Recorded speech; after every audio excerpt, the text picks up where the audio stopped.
Get ready.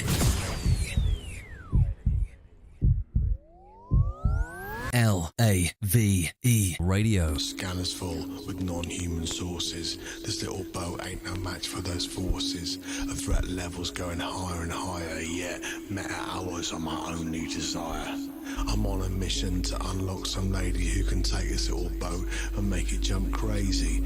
But as I head out to the Pleiades system, I'm pulled from my jump by an unknown organism. A noise reverberates, shaking the hull. Goliath turns me, my senses are dull.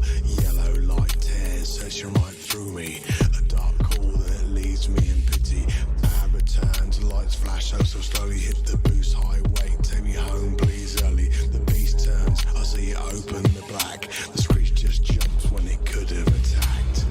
What are they searching for?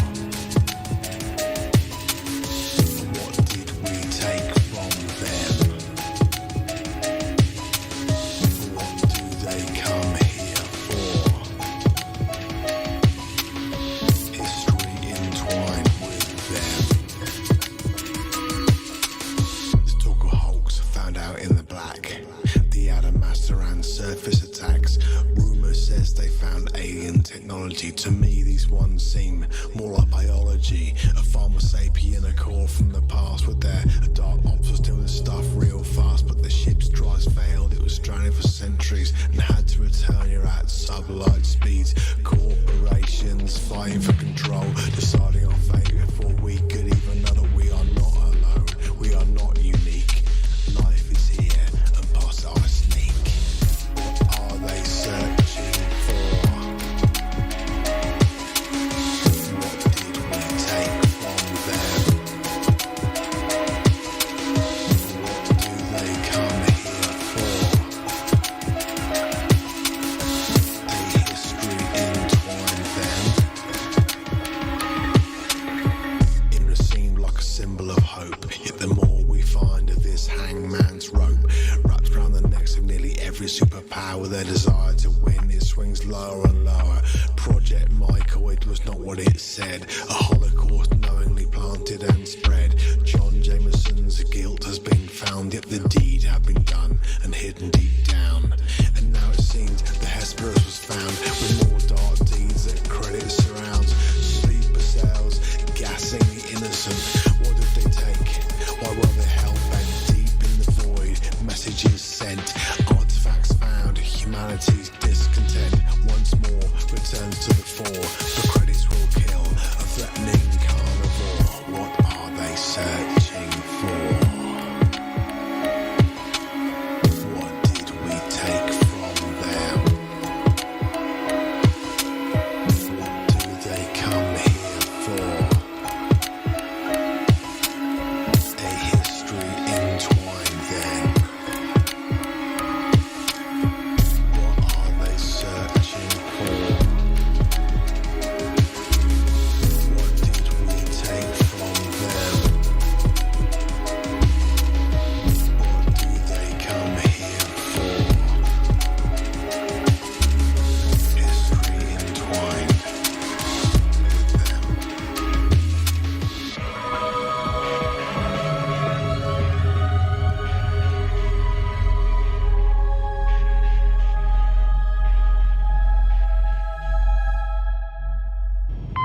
Shuttle B2 6354, you are cleared for approach.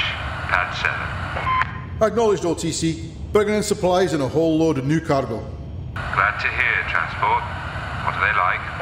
Scum, like the rest of them.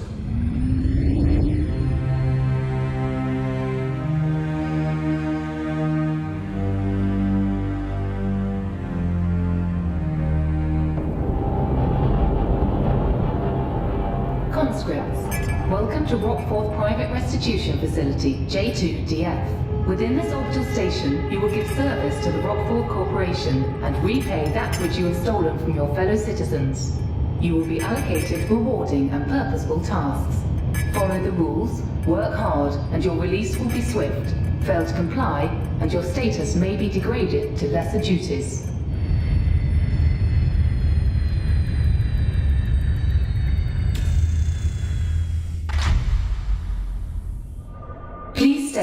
blue path.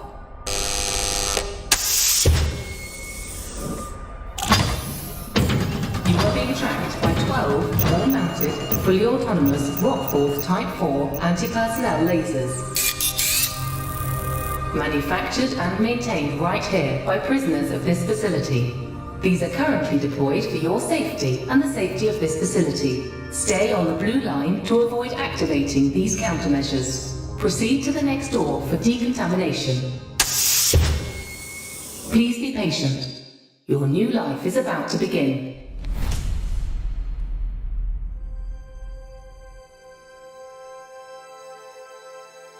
Amid the stars in the sky, humanity expands and thrives as it pushes back the boundaries of the universe. From the luxury of the core systems to the harsh worlds of the frontier, men still fight. Some fight for survival or greed. Some fight for a flag and others for retribution. But across the lonely darkness, they all share one aim: to be elite.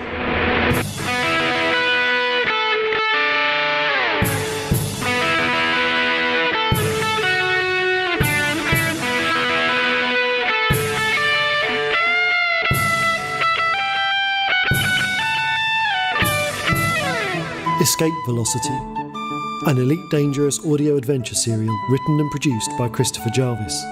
Series 3, Episode 3, Restitution.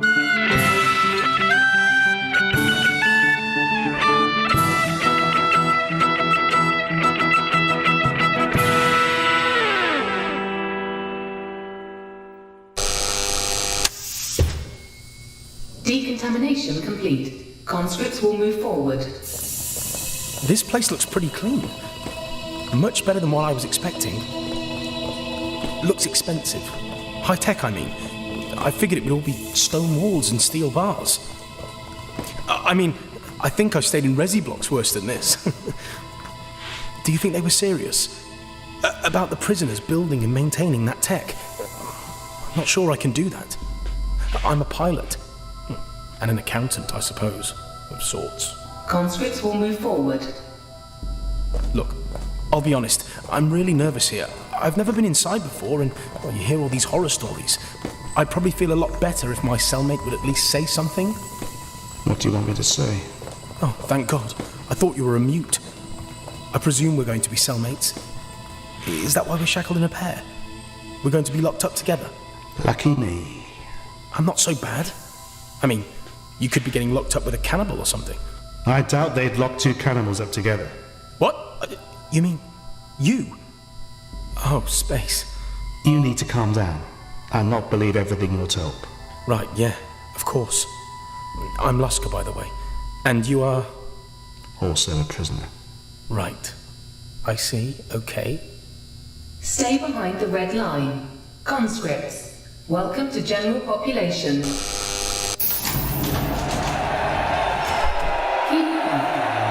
Keep back. Prepare for new prisoner imitator. Keep back. Right, new prisoners. Onto the now. That's it. Stay where you are. Is this more what you were expecting? Oh, space. Keep back. Loading doors closing. Welcome, new inmates. Welcome. Who's that? I'd say he's the one in charge. Institution facility, J2DF. Follow the rules. Work hard. Do your time. That is how you repay the debt to the corporation. That is how you earn your freedom. That is all. Looks like we got some new neighbours. Oh, gods. Gods, this can't be happening. Just keep calm. Don't look up. Keep your head down. Don't show fear. Yeah, right. Don't show fear. Done this before, have you? Not prison, no, but there are plenty of bad places. The rules are the same. Don't stand out or make waves. Oh, space. I can't do this. Let me out of here. Calm down. I'm sorry. Rockforth, whoever works for Rockforth, I'm sorry I stole. I'll do whatever I can to pay you back. Just get me out of here. Stop. What's this? Troublemaker? No trouble. I'll do anything to get out of here. That ship has sailed, son. You've had your chance. This place is for people who've had their chances. No, please, Guards! This one's making the prisoners restless. Take him to rehabilitation room 1. No, wait, you can't! Leave me alone! Please, leave me alone! We'll soon get him calm. Leave me alone! Or quiet, at least. Look, he's just afraid. What's that? You say something? Nothing, no. You want to go with him? Hold his hand. Not my problem. Better. Right, you've heard the rules. Work hard, pay off your crimes. That's the only way any of you will see the outside of this prison again. Put them in.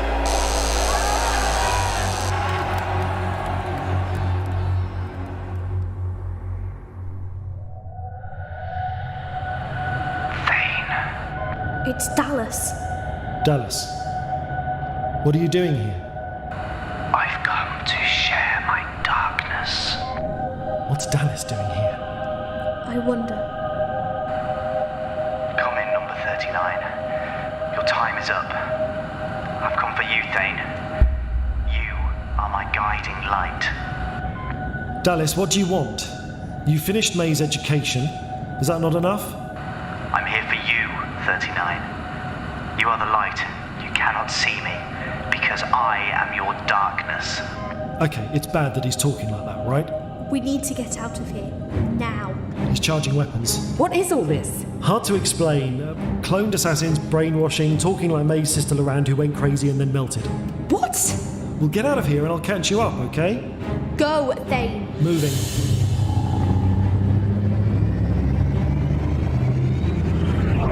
He's tailing us.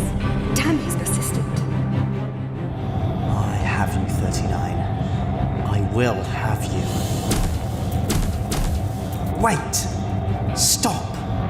This isn't right. You found Thane before and you didn't share your... You didn't kill him. Why now? Why now? What has changed? He's stalled. I've got a clear shot. Take him! No, wait.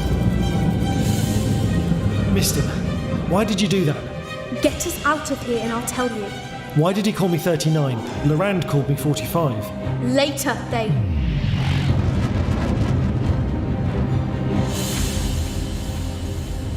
Why now? Why now? Why... Wait! Stop! Target lost. Scan for hyperspace cloud. No hyperspace clouds detected. They've gone deeper into the rings then. I'll never find them! Damn! Damn! Damn! Damn! Damn! Damn! Wait. I know a way.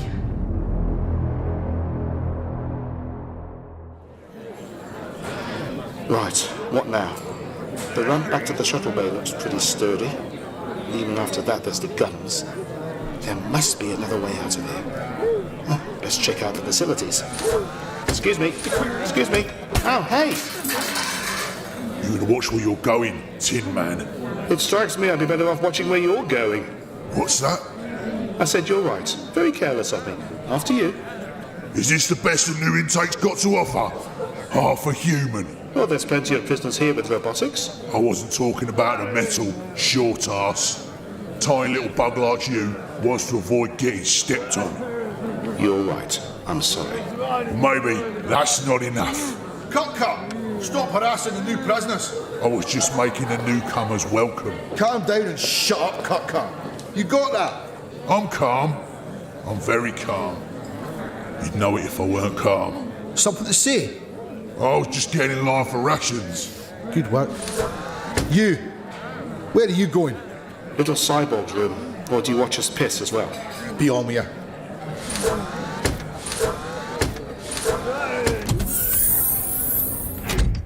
Completely sealed. No way out of the toilets then. Welcome to this Rockforth personal sanitation module. This booth has been designed for your comfort and safety. Security cameras provide 100% coverage to ensure harmful contraband stays out of the conscripted population. You have got to be kidding me.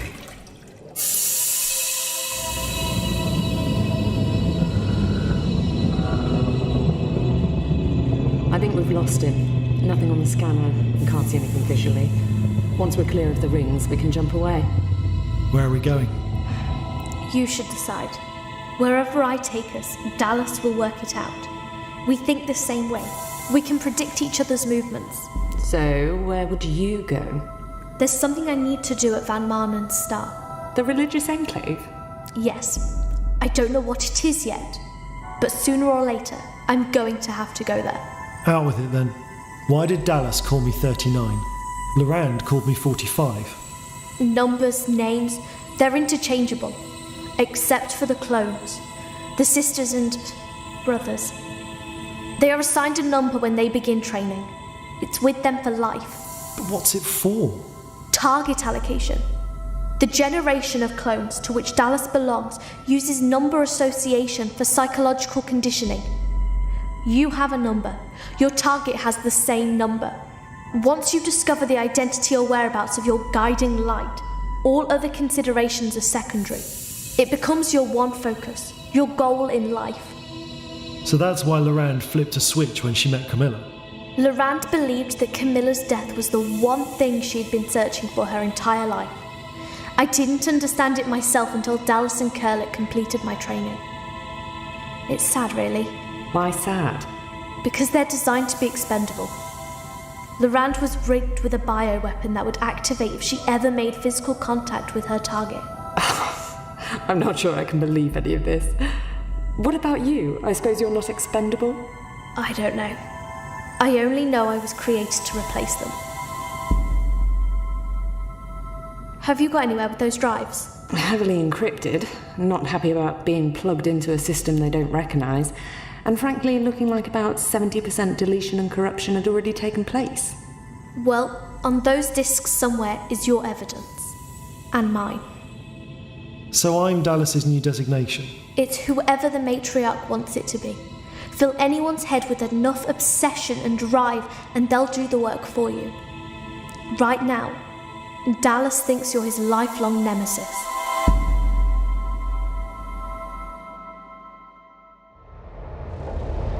Proceeding to worksite FA-18. Keep to the marked sections. Report to your work crews. Remember your Rockforth issue Gremlock. Atmospheric leaks can be fatal. Do not stray from the main tunnels. Here, you guy. Are you addressing me? I'll show you where to go. Good shift. Easier work. We're still on the prison station. The prison is built into the mine.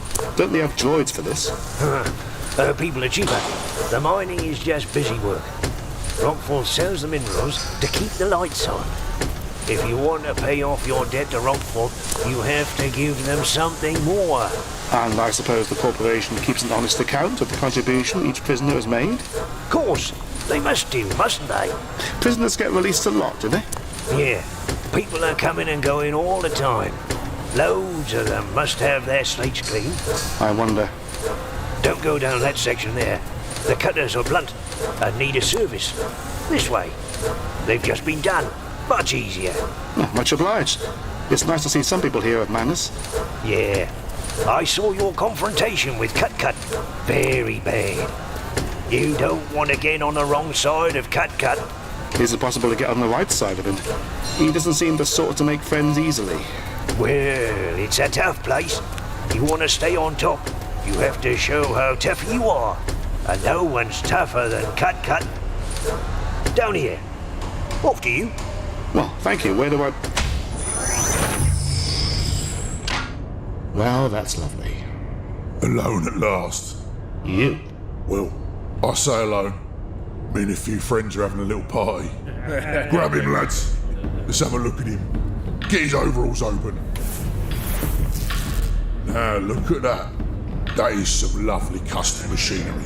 Don't touch what you don't understand. That's got to be worth a few creds, even inside. I wonder what the guards will give me in exchange for your moving parts. Don't say you weren't warned. Waylander, open up that panel. Righto, boss.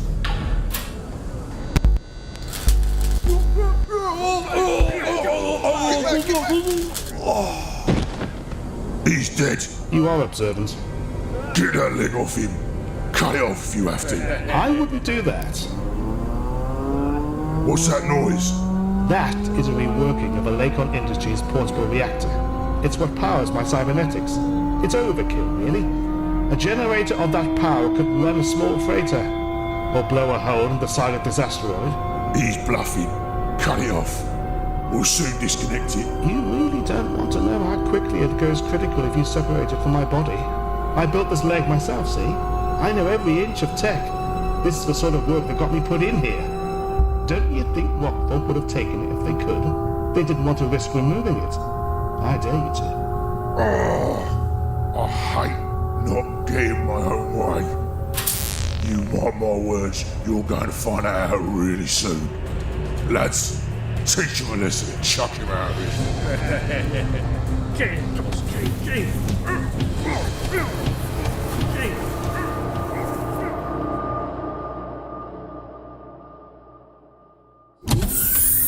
Get in there, conscript. I don't think we'll forget you've missed a day's work, lounging around in the correction suite. That time will be added to your sentence. We'll be watching you, won't we? Yeah. You alright? What? Oh, it's you. You called it. We're cellmates after all. You look rough. Not as bad as you. What happened? I spent the day in their rehabilitation suite. You don't want to go there. Not ever. I see. And thank you. For what? Trying to calm me down. Speaking up. Whatever you did. No one else said a word. Maybe they're the smart ones. What do you mean? This isn't a place to stand out or make a point, believe me. Maybe you're right. I need to sit up. What did they do to you? I'm fine, I think. As long as it doesn't come back to me when I sleep, I just need to rest. We need to get out of here. Take it from me. If you're going to try and escape, don't let them take you alive.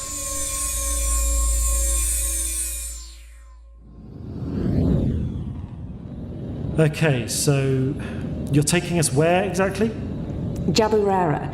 It's a federal security terminal en route to Eta Cassiopeia. The federal naval capital. Yes, they are my employers, after all.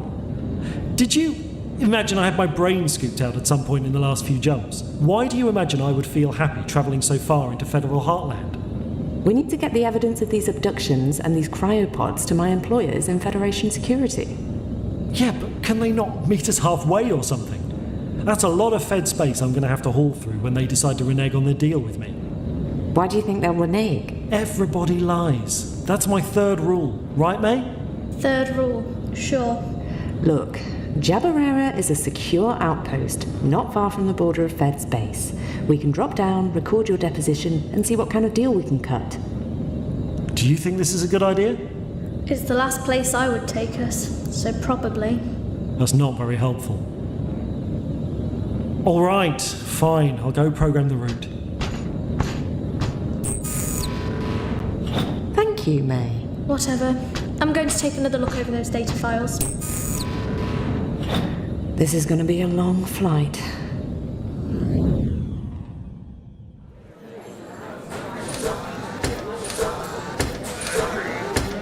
Welcome to this Rockford Corporation ration dispenser. Please select food choice A or B. B. Your nutrition and health are important to Rockford. Have a great day.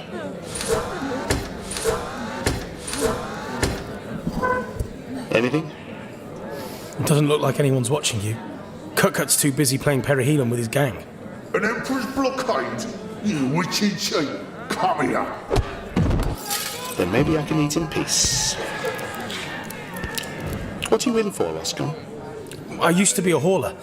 Had a nice little arrangement that my friends would stumble across my route, pirate me good and proper, and then split it later. But they found out. Got greedy, didn't I? A few became a handful. A handful becomes a dozen. Rockforth decided I needed an escort to stay safe. Only they didn't tell me about it. My friends showed up as usual, but this time... Oh, I'm sorry. They didn't all die. One guy, an old friend from flight school, Spike Russell, crazy pilot. He ejected.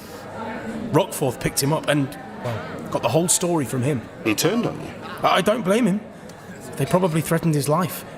Tortured him. No honor among thieves. Come on. None of us have got where we are by giving it all up for someone else. I don't think anyone here has. You just survive. And hopefully you survive together. Oscar, I think this is the beginning of a beautiful adventure. Conscripts, please pay attention. The following prisoners will report to waiting area C for special duty. 823 1R, Rand. 823 2R, Tiberius. 823 3R, Kurlik. 823 4R, Luskar. Looks like we're up. Yes, and a couple of the others off the shuttle. This is a special voluntary duty for which you have been volunteered as part of your rehabilitation. This duty will count as extra credits towards your early release. That is all. Do you believe a word of this early release business? I only know what goes on in their rehabilitation suite. I can't imagine witnesses to that ever being allowed to leave. I find I don't have much appetite for this, whatever this is. Hot dog? What? Where did you get that from? A small locker in my leg. You'd be amazed what's packed in there. Incredible technology. They should have taken me on as an engineer. Didn't I tell you I was a genius? If you're a genius, did you hide away anything to get you out of here? Ah, no. Didn't expect to get arrested, you see. The last thing I put in there was those hot dogs. And as they won't keep forever, I thought we might as well enjoy them as a last meal before I get killed doing whatever it is they want me to volunteer for. Well, thank you. Cheers. Wait, do you do cheers with a hot dog? No, I think that would be odd. Very odd. Another funding meeting with Admiral Lansdowne agreed funding for 14 additional units through to 3220. Oversight Committee requested additional information on the assured deniability. Knock knock. Are you okay? Yeah, there's just a lot to go through. Can you get it all? I managed to halt the deletion algorithm, but there's a lot missing. Trying to piece it all together. Whoever Echidna are, they sell their tech to both the Federation and the Empire and keep each other in the dark about it. Well, they're a weapons contractor. No one would expect anything else. But there's something more. There's another agenda. Whenever the major powers ask for a different kind of development, somehow my mother, Lady Absalon, managed to convince the investors to keep money on the clone project. Plus, there's records of the Empire and Federation almost coming to blows, and all I can pick up from the doublespeak is that Echidna were trying to make the situation worse, not better. You think fanning the flames so they can sell more weapons? Possibly. Probably. I don't know. Then there's Van Marnen's star. The dreams again. I see myself doing these terrible things and starting a war.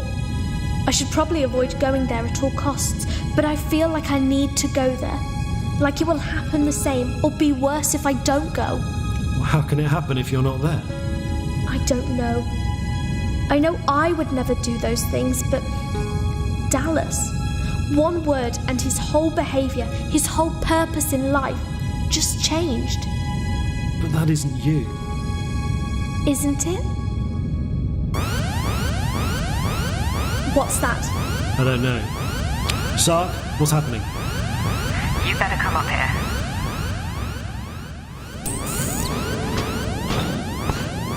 What is it? Distress beacon. Picked up some kind of escape pod. Doesn't sound like a Remlock signal. Right. Okay. Thank you. I wasn't sure how to clear it. So where are they? You aren't thinking of stopping, are you? Of course I am. May I remind you that we need to check in with the Federation and time is running out? I don't care where we're meant to be. You don't just pass by a distress beacon. Says who? Says everyone. That's the unspoken law of space travel. Gods, another one of your rules. It's probably a pirate trap. Let someone else pick them up. Look, space is big, unbelievably big. Every day we cross distances our tiny mammal brains were never designed to consider. If you just try and conceptualise just how far we are from another human being at any given point, Well, if you want to go crazy, it's a great place to start. Your point? My point is that maybe one day you'll have to trust your life to an 8x2 metal box and fall out of a dying spaceship. You'll be floating alone in a void bigger than anything you've evolved to imagine. And maybe, just maybe, before the support systems drop your body to a point a little above death, you will hope that in all this unimaginable vastness, another floating human will pass by close enough to hear your tiny electronic scream for help. And then you have to believe they'll stop, because the alternative is floating on forever. Have you seen what kind of system we're in? It's anarchy. There isn't even a security patrol. All the more reason to stop. What about you? Do you really think stopping in a pirate's haven and bringing a complete stranger on board is worth the risk? Tactically, it's stupid. But Thane is right. What? They won't be a problem. They're in a pod. If they look bad, we can either keep them in the pod until space dock, or if we have to get them out, we stand over them with guns and make sure they're willing to play nicely. I'll get the guns. Oh, great. So you're just... Gods, it amazes me you've lived this long. Anything on the scope? Yeah, there's a few signals. A lot of residual heat. So anything could be out there? I'll put the lights on.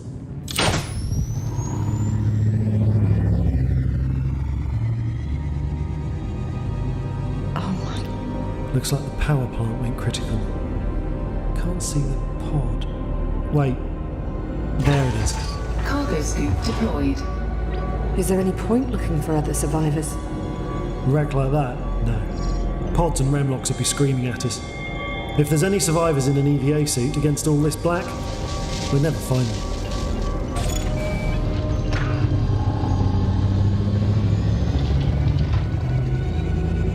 We'd better go and see what we've picked up then.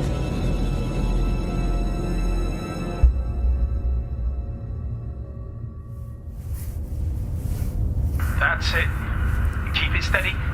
You're on the money. Just a few meters. I wish to hell it was you out here doing this. I'm an indoors cat. Dockers Union rules, my friend. Demarcation. I'm the qualified pilot, so I drive the lifter.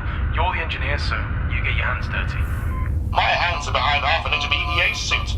I can barely see, let alone use my hands. Prisoners or deceased from our idle chit-chat, and keep to the task in hand. What was that? Just my babysitter being charming. 2 meters. Brace for contact. I don't see why I can't engineer from inside the cabin. I'm sure if I describe it, you'll do a great job. The servos on this crane aren't exactly precise. Pretty cheap tech. Must be made by the same people who made this suit. Space is a long way down. Hey, Oscar! I think I can see our sail from here. That's it, Curlick. Keep smiling. Okay. He's in position. What now? He needs to reattach the pipe assembly that's come free. That will regain drive control of the prospector. You get all that? Yeah, I got it. Pressure tubes have popped off their mountings. Someone was driving this drill head too hard. You know, from the outside, this asteroid doesn't look very big.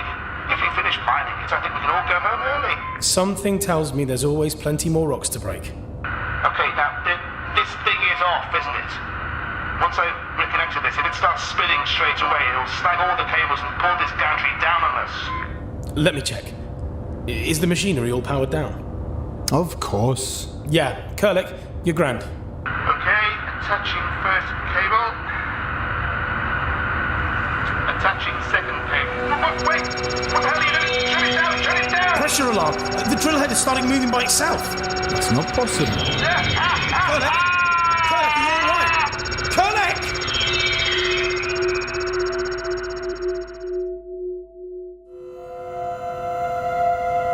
Okay, bring it down. Down. Onto the deck. Support systems look intact. A lot of burn marks on the case. Must have still been inside the ship when it blew. No radiation alarms, though. That's lucky. I can see someone through the glass, though. Male, 60-ish. Can't get any reading off life support. There might be a malfunction. We'd better get him out. You can't just... Stand over there with May and train your weapons on the pod. If they're not friendly, they can at least be compliant. Ready? 3, 2, 1...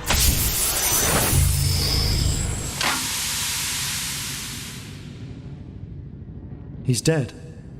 What? Looks like small arms injuries. Then who put him in the pod?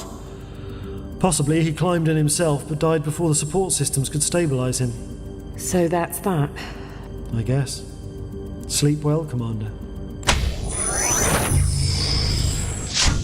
Well, this has been depressing. Here, I'm going to head back to my reading. Sure.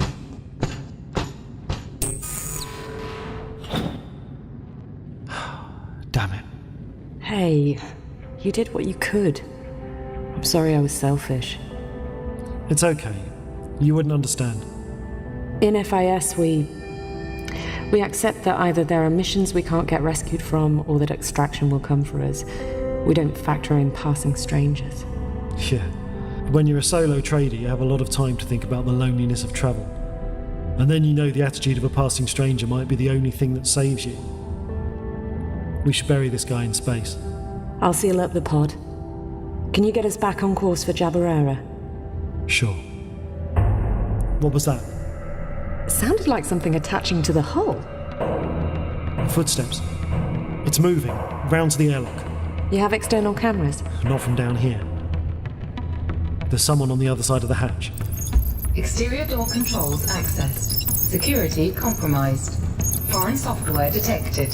What? Systems override. Lockdown in progress. No! Oh, we're sealed in. Outer airlock door opening. Space.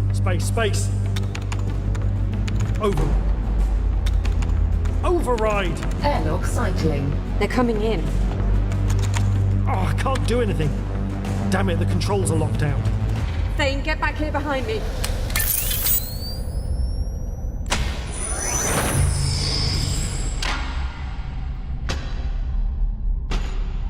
Stay back, we're armed. Witching hell. It can't be. My name is May Havelock, and you will take me to Van Marnen's star.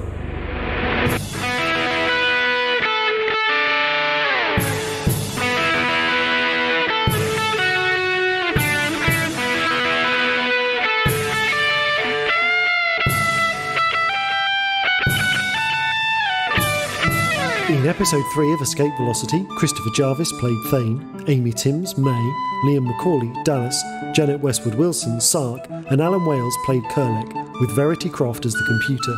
Ben Goodman, Cut and Guard, and Steve McTighe played the Warden. Other parts were played by members of the cast. Escape Velocity was written and produced by Christopher Jarvis with music by Alan Stroud and is a Radio Theatre Workshop production. Elite Dangerous is copyright Frontier Developments. For more information and full credits, please visit escapevelocity.laveradio.com. Listen here, ladies. While your man is out and about bringing home the bacon, you need to make sure you look your best, which is why we present to you our Lady Shave. It's small enough to fit into your dainty lady hands and releases a perfumed scent as you cut away that ghastly body hair. Listen here, ladies. Say no to substandard shaving. At Saracen, we believe a woman deserves a shave as good as a man's. Introducing the Panther Clipper. For women. Gone are the days of your unruly body hair making you look like a bedraggled alpaca. The Panther Clipper is the biggest, baddest shaver credits can buy. And now, it's available in pink. A shave so smooth you'll need a tighter Dominator suit. The new Panther Clipper Lady Shave from Saracen. It's exactly what you've been asking for. In pink. Protecting settlements from villainous scum, it's Settlement Patrolman. The action figure every child wants. Wearing the all-new Manticore Dominator suit with light-up jump assist thrusters. Press his backpack to hear Settlement Patrolman speak. Not seen you around here before, Commander. Is that a Karma P15 in your pocket, or are you just pleased to see me? Hey, don't point that at me. When alarms sound, Settlement Patrolman rides into action in his surface reconnaissance vehicle with pop-up turret and glow-in-the-dark wheel trims. Settlement Patrolman. Surface reconnaissance vehicle and action figure sold separately. Available from branches of Lave Toy Depot and other retailers. Microelectrode, ion battery, and circuit switch not included. I was overseeing the delivery of some slaves to the starport in Exios, and a cleaning robot had just washed the floor, but not left a warning sign. I had to run after a slave that was escaping, and I slipped and fractured my wrist. I was delayed for 10 whole minutes while the Medicomp repaired the damage. My time is billable. Can I get compensation? Yes, you can. I was on a regular trading run back to Sol, and it was my job to repaint the outside of the ship. I was given the wrong kind of EVA clamps. Nothing bad actually happened, but it did give me a fright. Can I get compensation? Yes, you can. I was checking some robots through customs when I distinctly heard an official call the robots clanks. I was deeply offended, even though I'm not a robot myself. That's their word. You're not allowed to use it. Can I claim for moral outrage? Yes, you can. At Cowell and McGrath, we are now taking any kind of legal action. No case too small, no justification too frivolous. If you've been lightly inconvenienced, embarrassed, or in any way put out, then someone should be made to give you money. Don't be a stupid clank. Excuse me? Cowell and McGrath, taking on any case, playing the percentages.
Hello and welcome to Lave Radio. Greetings and welcome to Lave Radio. Greetings, Commanders. Greetings, Commanders. The show that talks about the universe of Elite and the development of the computer game Elite 4, known as Elite Dangerous. And the fantastic community that surrounds it. Broadcast from an orange Sidewinder and hosted by a vending machine technician.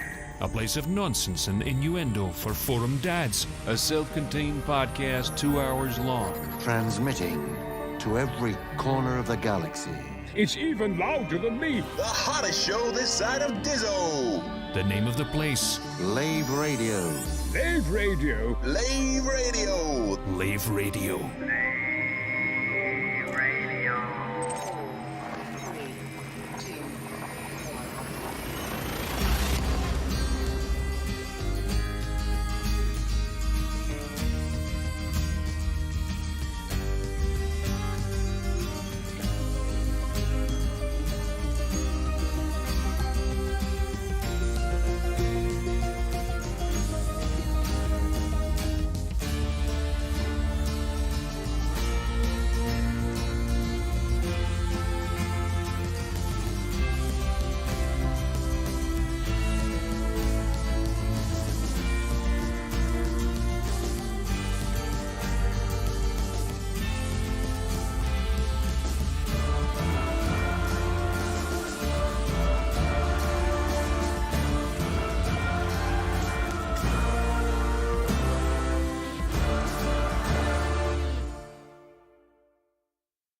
Greetings, Commanders! Happy New Year and welcome to 3309 and to episode 423 of Lave Radio, the show that's about the universe of Elite and the fantastic community that surrounds it. I'm your host, second technician vending machine repair guy, Fozza Forrester, and joining me in the Orange Sidewinder bar for this episode are our head of health and safety, Mr. Ben Moss Woodward. Am I talking about what our Christmas presents was, or am I talking about why we're 11 minutes late? Just You're not talking about either, considering I know what your favourite Christmas present was, even though you got it back in April. So, yes, we've also got our staff liaison officer, Psychic. Hello. Howdy. We've also got our chief archivist here at Lave Station. That is Colin Ford, otherwise known as Phoenix to Fire. Good evening.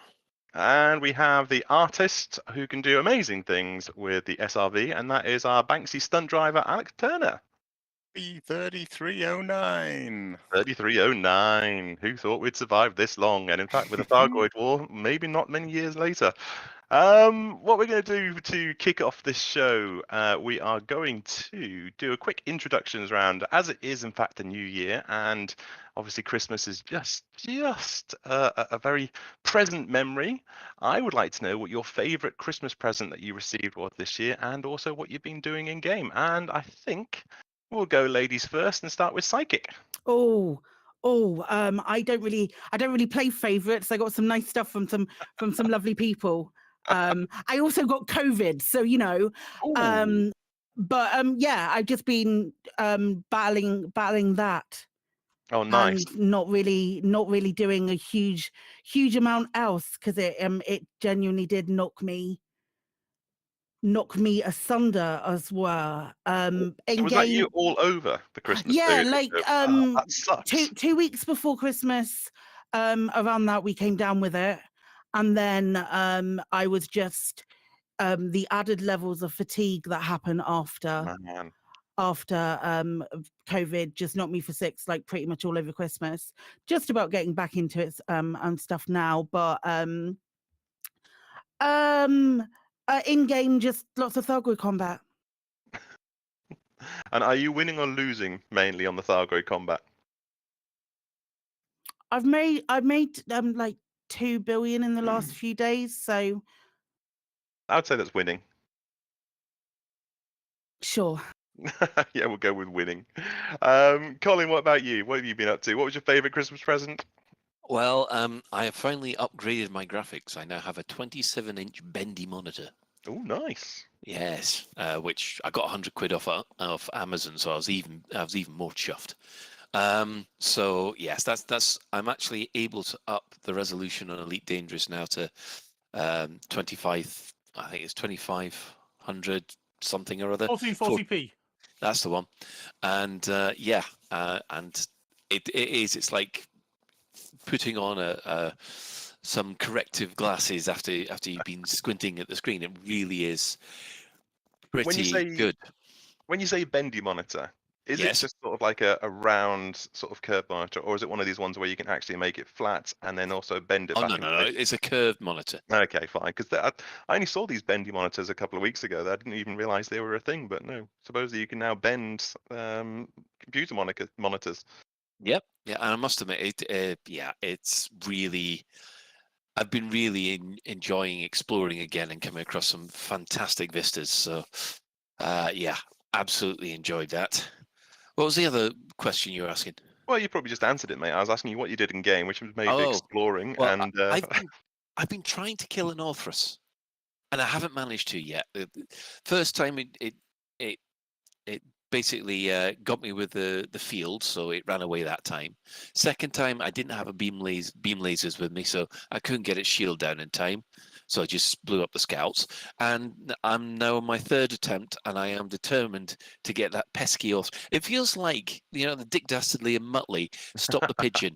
That's what it feels like. Yeah, but who are you playing with? And are you Dastardly or are you Muttley? I'm probably Clunk. The one that tries to put things together and comes up with wacky things to stop things, and still doesn't work. I love it. God, I haven't seen Stop the Pigeon in a long time. It's probably it's older than Psychic. Wasn't it actually not called That Stop I the doubt. Pigeon? It was called something like, Dick Dastardly and his flying machines or something. Amazing flying somethings, yeah. Yeah, and not actually called Stop the Pigeon, even though we've called it Stop the Pigeon for like decades. Oh no! Now you're going to have to make me look it up now. Yeah, well, you can do that, and I'll go over to Alec and find out what Alec was up to over Christmas and what his favourite present was. Stop the pigeon! Stop the pigeon! What was my favorite? I had quite a lot of chocolate actually. People have my number nicely now, so I get lots of chocolate. I don't know if your sort of friends and family have started doing this, but we also received quite a lot of sort of like homemade hampers, just selections from whatever Marks and Spencer's, which is fine and it's great, except you've already bought a house load of Christmas treats, cakes and biscuits and chocolates and things you wouldn't normally eat. So you've got all that anyway, and then you get like 2 or 3 hampers worth more. So our Christmas food is just going on and on and on. That's not so bad, is it? I mean, cost of living crisis and everything, you're probably now well set up until sort of Yeah, we food can up just until live February. on pickled walnuts and exotic brie and God knows what else. What was my favourite Christmas present though was from my wonderful wife, who's got me a I haven't booked the date for it yet, but it's a 5-day chair making course. Oh wow! At the Westernburt Arboretum. So we went earlier in the year. We went to the Westernburt Arboretum, which is sort of nice day out, and you can go around, look around all these fabulous trees. And there's like a raised bridge, and we were on the bridge looking across the site, and we spotted this little courtyard, and this group of people sitting around apparently making chairs. And it turns out it's a course you can book, and she's booked me on it. Wow, brilliant! So I'm gonna attempt to make my own Windsor chair using traditional wood carving methods. No man, you're gonna have to let us know how that goes. Yeah, it's gonna be fun. And you're gonna probably book that for the summer. Make myself a new computer chair. Screw all these fancy ones. Yeah, Secret Labs have got nothing on yours. Yeah, just you wait. I'll carve Elite Dangerous stuff into the into the bare wood itself. Oh man, can't wait Yeah. to see it. From go on then. And in game, I actually took a mild break from Elite. So just before Christmas, I what did I do? Oh, I did a thing. People might have seen this, but I managed to get my SRV up onto a capital ship that was involved in a bit of Thargoid combat, which was great fun. And then I haven't been able to repeat it. I haven't seen one since, which is really annoying. How did you manage to do it? Just out of interest. Okay, I haven't. so I don't know if anyone's seen this. It's really rare, but at the ground bases where you're sort of fighting around the planetary ports, very randomly it seems. I've only seen it once, and I've heard about 4 other people have seen it. A capital ship will spawn in. So this happened, and I was looking, and I suppose it was maybe 700 meters off the ground. Hard to gauge, I suppose. So what I did is landed my ship, got my SRV on the back of the ship, dismissed the ship, which pushes, which boosts your SRV upwards, and then just managed to boost right up into the middle of this federal capital ship and then land on it and then drive around it. It was fantastic. And you've got that on video, yeah? Tell me I you've got that have. on video. I'll post it. Yeah, I'll post it. Definitely post it. Yeah, and then and then I stopped playing Elite and sort of took a break over Christmas, and I'm just getting back into it now. Oh, it's quite a nice segue, because talking about getting back into it, that's probably where I am at the moment. So obviously after hosting the show last week, I've been playing a bit, trying to catch up, and I have a lot to catch up on. And Psycho Cow and Ben were very kind and took me under their wing for some groundworks and showed me where to get changed and stuff, and took me on a few missions, and it was really good fun actually. I was quite surprised, having only sort of watched from afar about the Odyssey stuff. I was amazed at how well it worked in terms of running on my PC, and also just how much fun the ground combat in a group of friends actually was. Found the bullets and stuff a bit spongy compared to what you're normally used to in the likes of Fortnite and Call of Duty and stuff, but it worked reasonably well. We got into one instance where the item that we needed to collect that didn't spawn correctly, so that led to us sort of trying to kill each other in SRVs. I managed to wipe out both Psycho Cow and Ben in SRV, which was great up until the point where I didn't realize that if you kill someone in their own SRV, obviously their ship disappears, leaving you stranded on the planet's surface, and the SRV self-destructs. So I kind of shot myself in the foot a bit there. So that was good fun. I think they call that karma. Well, considering that I couldn't figure out what my keyboard layout was either. I couldn't figure out how to get out of the SRV in time as well. So I did absolutely blow myself to smithereens. And then the best Christmas present, well, probably the most interesting Christmas present I got this year was one of these air up bottles for drinking water through. So the idea is that a lot of your sense of taste comes through smell, and so they have like smelly capsules that go on the top of the bottle. and you don't actually need to have any sort of flavour in the water, and the flavour comes through this this capsule. And I'm pleasantly surprised. Combined with my son's soda stream, I'm having fizzy water, and I've never drank so much water because it's actually quite refreshing and a pleasant taste. So yeah, so air up bottles. Not as stupid as they seem on the advert, I would say. But I've just realised that actually we've gone through the entire crew, and we started with Ben, but we didn't actually ask Ben about his Christmas or what he's been doing in game. So let's roll it back round to you, Ben, and find out what is your best Christmas present and what you've been up to in game. It's all right. Fozza, I had a shit Christmas anyway. Oh, that's okay. We can move on then. Great. Like Psychic, I was poorly just before Christmas. And I went home, but I was put immediately into quarantine. And basically, you can go to you stay there. You've got to pre-book bathroom appointments, and we'll deliver your tea through a hole in the door. So hold on, did you get Christmas dinner delivered on a tray in bed? I got Christmas dinner delivered in a tray in bed. Wow. And frankly, it was the best Christmas ever. No arguments, no stress. I watched Indiana Jones 1 and 2. I didn't even have to do the dishes. It was amazing. And what was your best Christmas present, bud? Yeah, I'll probably the present I've had the most use out of was my brother-in-law got me Spider-Man Remastered, which after quarantining, I got kicked back down to Birmingham a couple of days before I was meant to be going. But that's basically meant I've been giving myself calluses on my thumbs because I've been playing Spider-Man Remastered since I got back down to Birmingham. Because I don't usually have 3 or 4 days to actually sit down and play games. It's a great game. I played it on the PlayStation 5. It's awesome, as is the Miles Morales one. But is it worth playing on the PC? I got both of them. I don't know what the PlayStation one's like, obviously, because I've not played that one.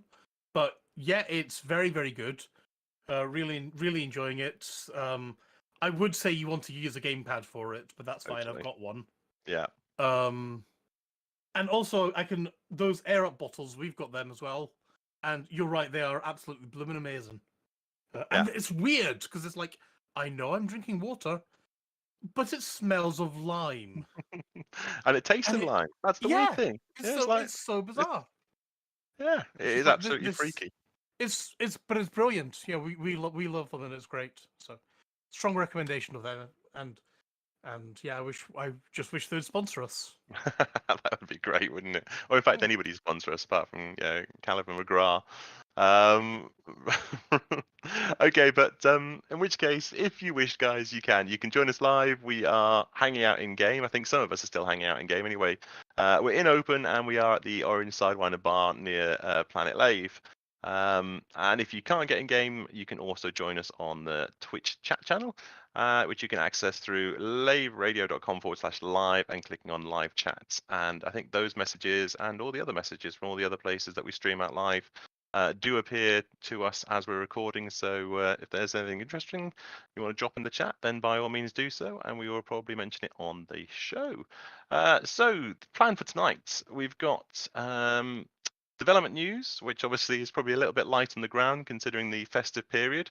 We've got some in-game events and what's been going on in-game, and then our main topic for today is going to be a little bit of a look back on the year that was, and talk about the stuff that we had for the last year and have a little bit of discussions around that. So let's have a look. Let's kick off with well, there's precious little here in our show notes, but have there been any sort of development updates from the devs this week, or has it literally been radio silence due to the festive period?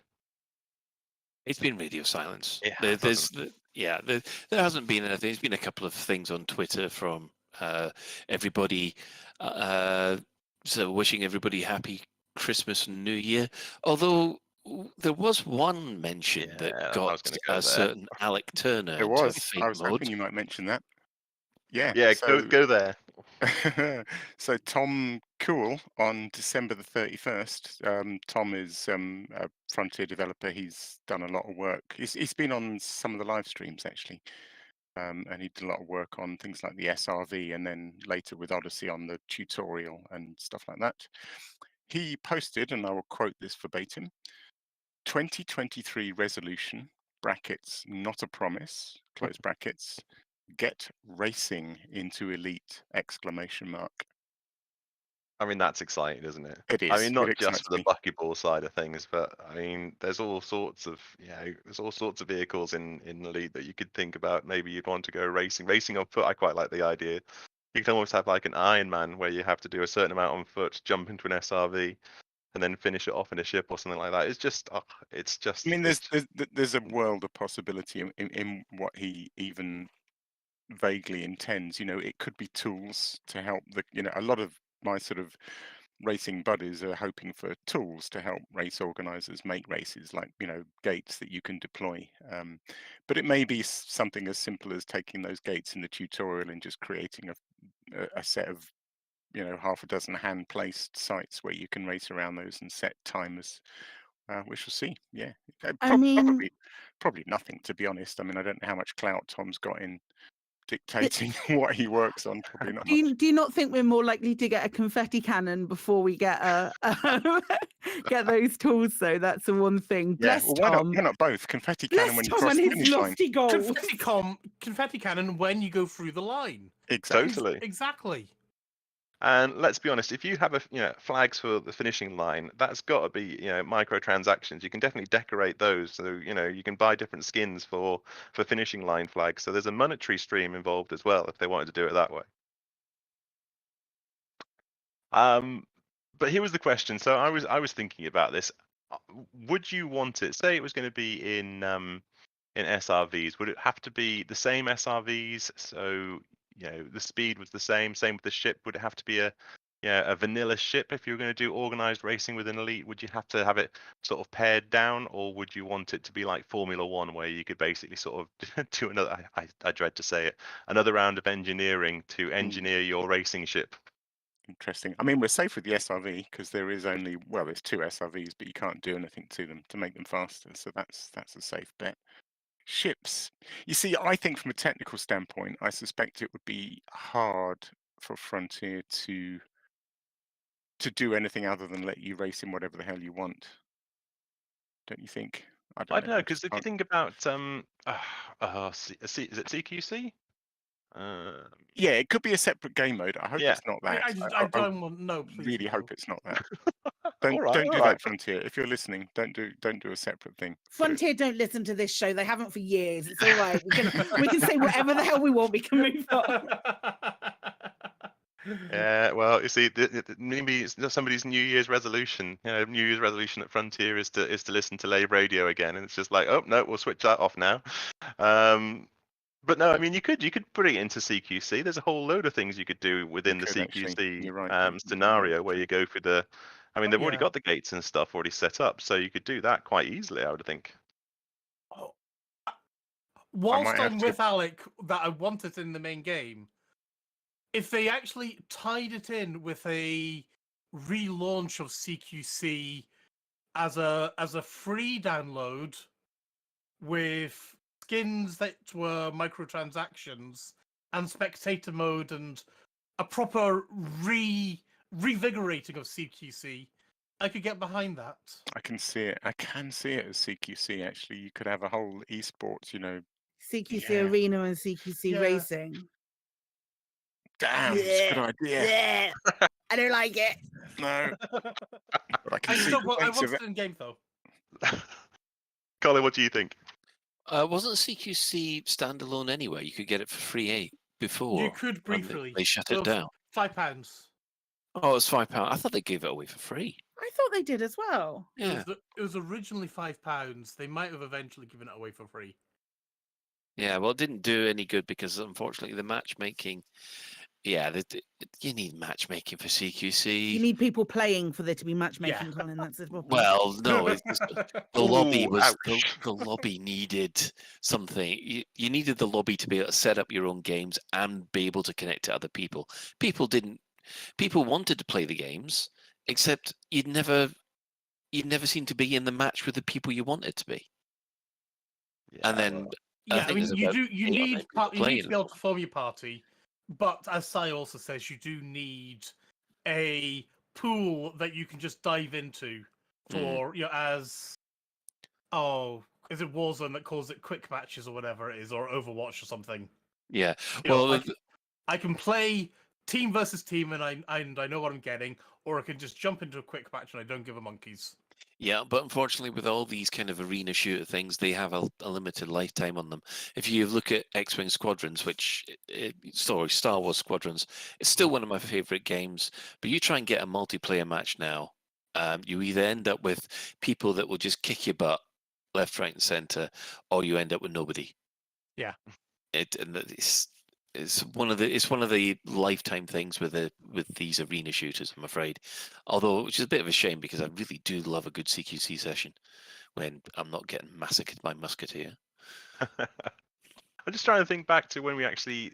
There has been racing in the game. So obviously we've got the buckyball, which is awesome. But I'm thinking of ship racing. Didn't Kate Russell do a race around one of the space stations? You had the elite racers and things. Yeah, they're still going actually. I mean, they're still going. There's a lot of crossover between the elite racers and buckyball.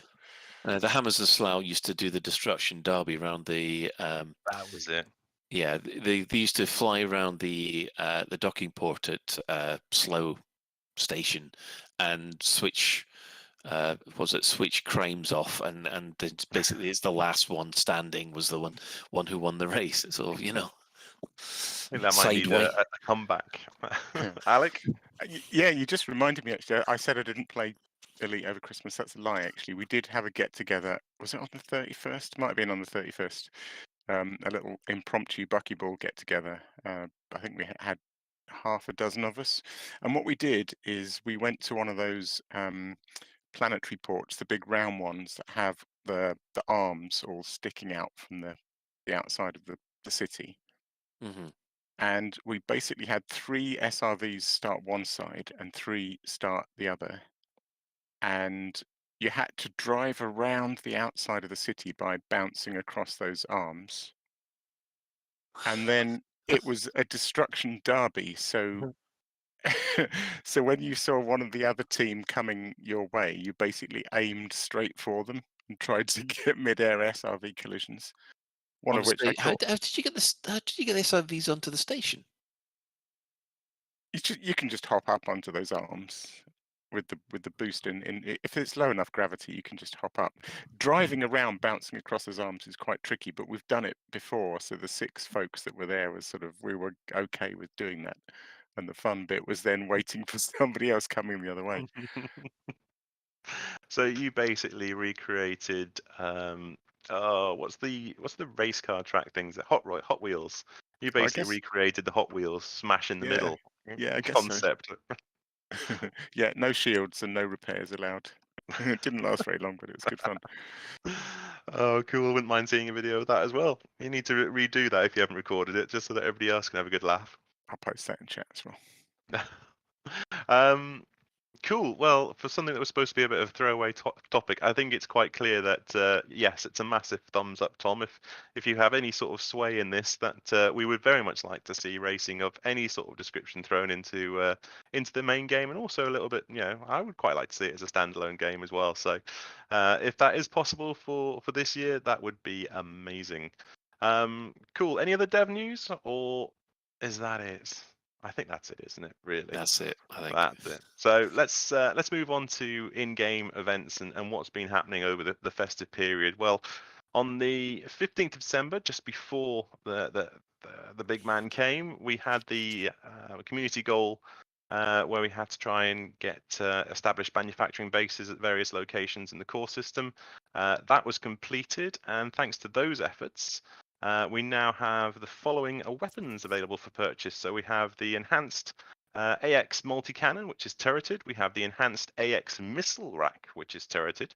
And we have the enhanced AX multi-cannon, which is fixed at the moment. And all of these, obviously, for those people that haven't got into the Thargoid stuff yet, is available at the rescue ships, which you can find via the galactic map filter.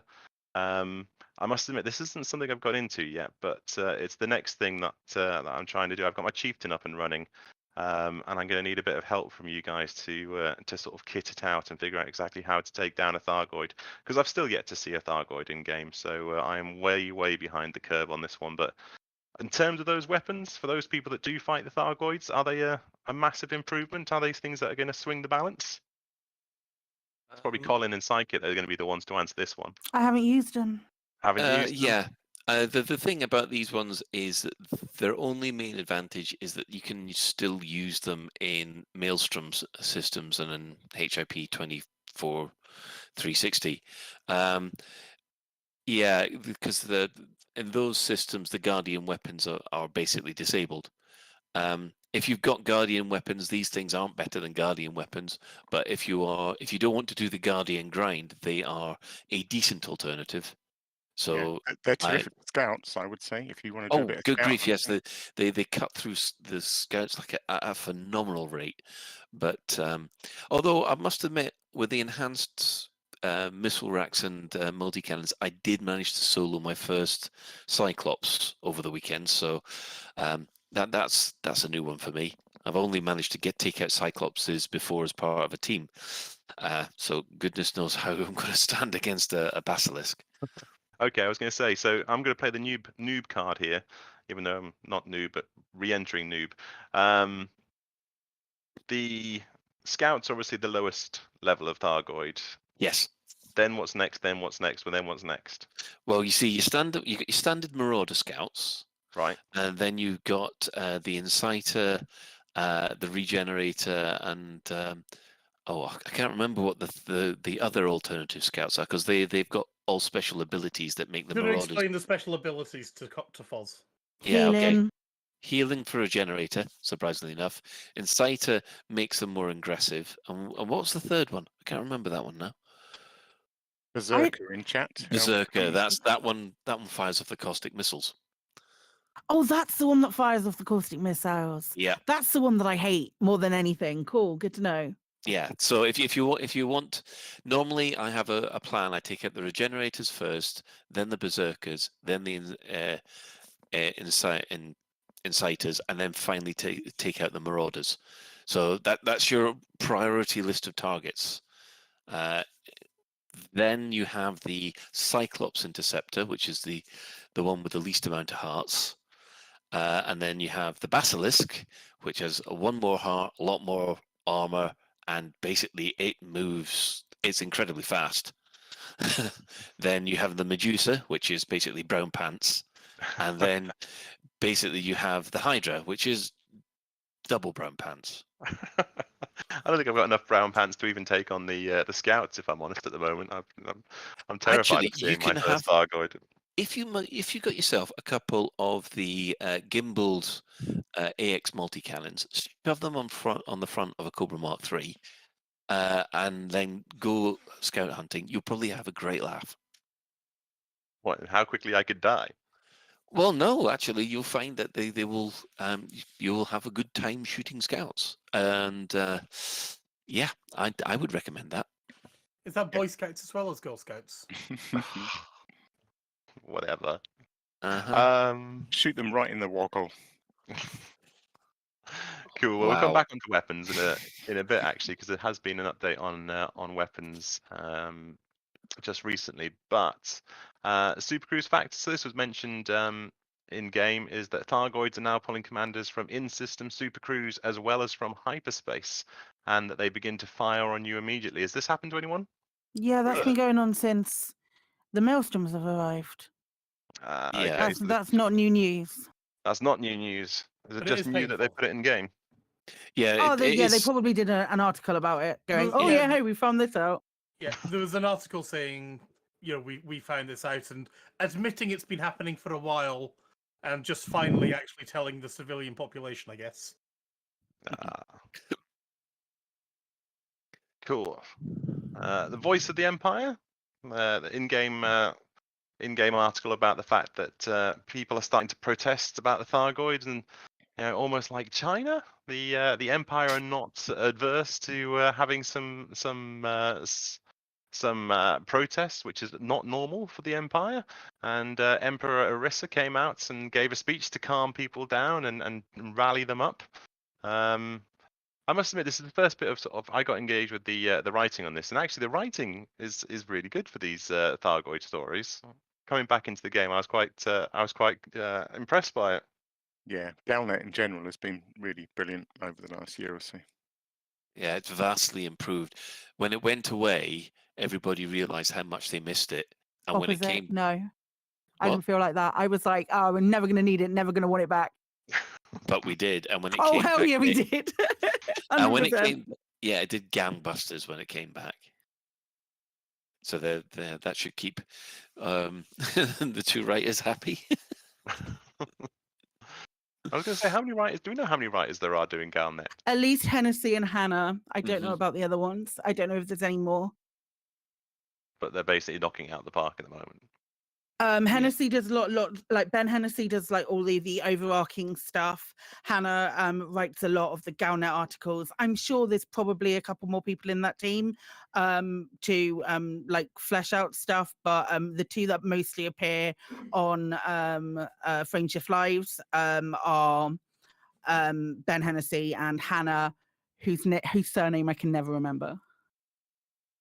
Well, I mean, it's great writing, but it's funny in the way that it's sort of mirrored what's been going on. As I say, the protests in the Empire sort of reminded me straight away of the stuff that's going on with China, and the other one that came out on the 26th of December, which is the talk that the Federation has to protect the independent states as well, basically saying that we need to protect the independence in order to protect ourselves. That was Shadow President Felicia Winters, and it's just like, it's Not kind of many parallels to a certain country next to Russia at all, is well, there? and this is the thing, and this is the sort of rhetoric that we hear coming out of the US at the moment in terms of justifying their increased spend to help Ukraine, is that by defending Ukraine, it's the first step of defending the United States and stuff. So the parallels there weren't lost on me, but it just shows how the writers are, being well, just basically showing the parallels anyway.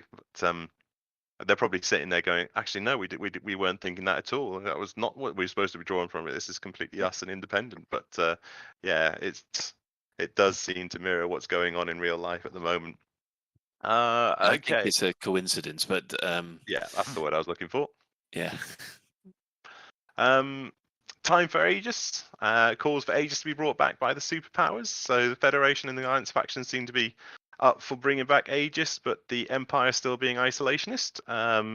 But the people saying that even two superpowers backing Aegis would be better than what we've currently got at the moment. Now, again, I've been out of game, so I take it they disbanded Aegis, did they? Oh yes, I mean that was the whole point behind the Azimuth saga. To be honest, there was a couple of points where Aegis could have been saved, but everybody decided to back as Psychit's favourite person. Daddy Savlon. I Gotta was- love I me a little was- bit of Daddy Savlon. I was hoping you'd say that. Hey.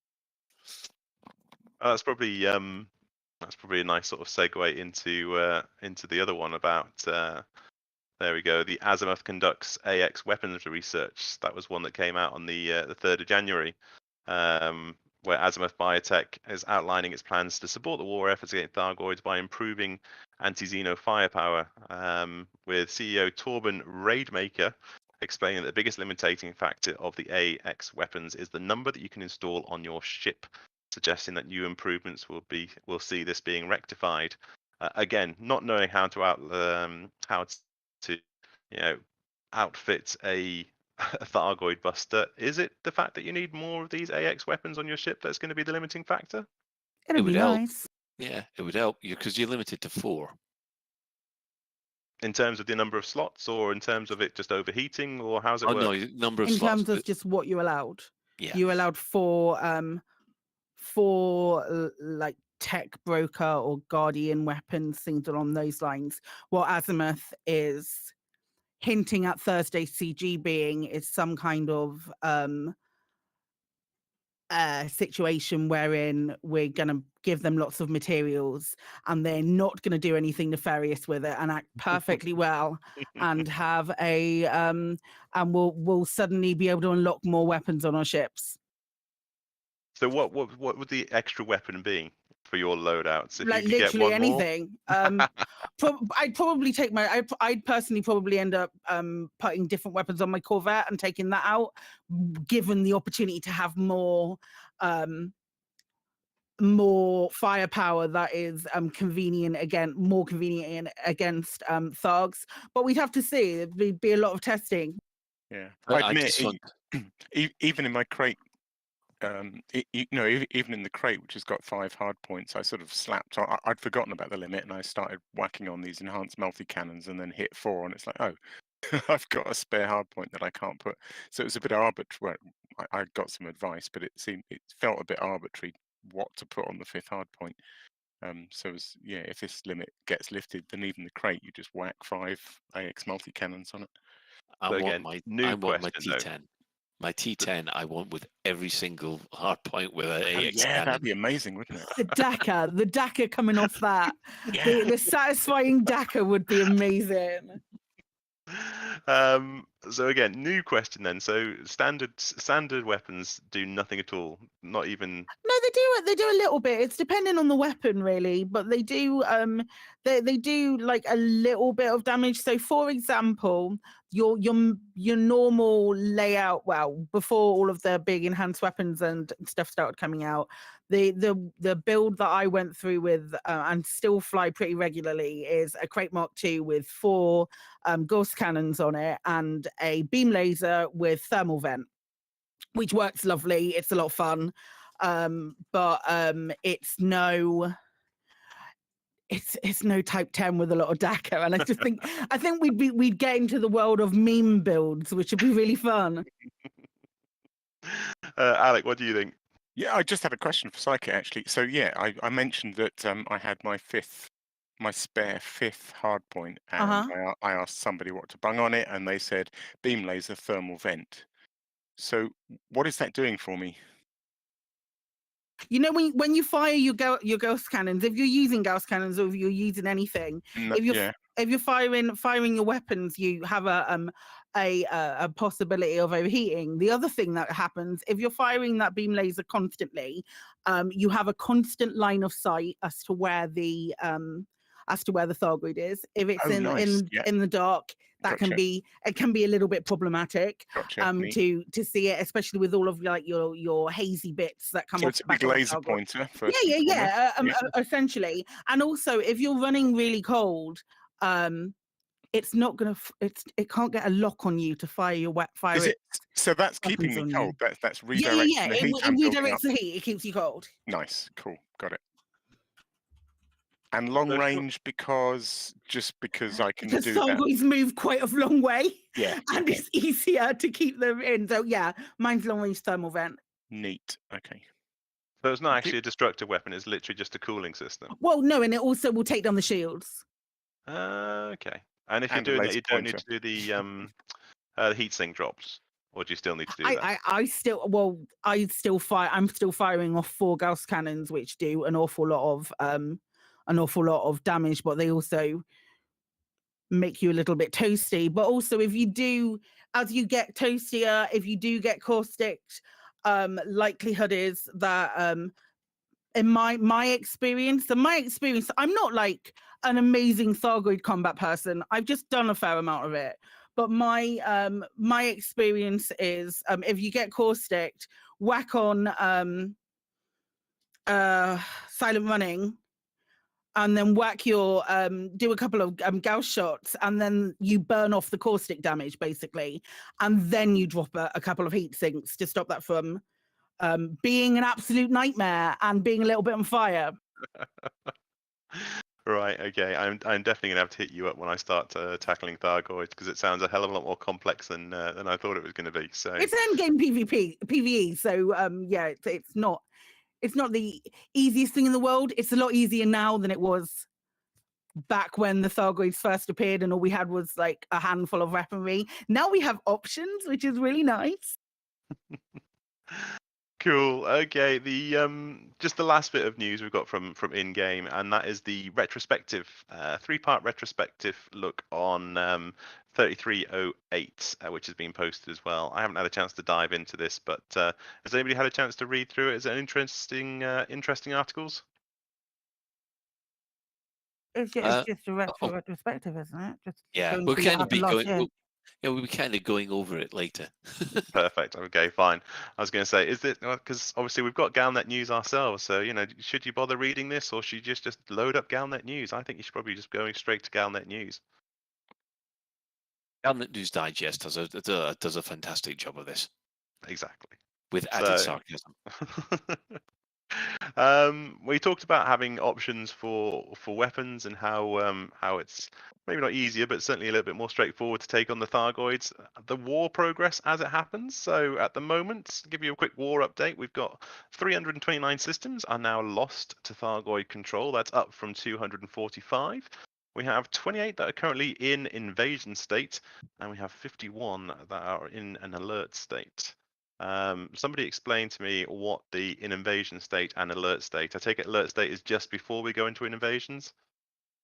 Yeah, alert state is where the Thargoids are probing to see whether or not that system is soft enough to attack, and you manage to stop them by effectively destroying scouts, running missions, and destroying the Orthrus Thargoid type, which you've got to find and stop it from reporting back.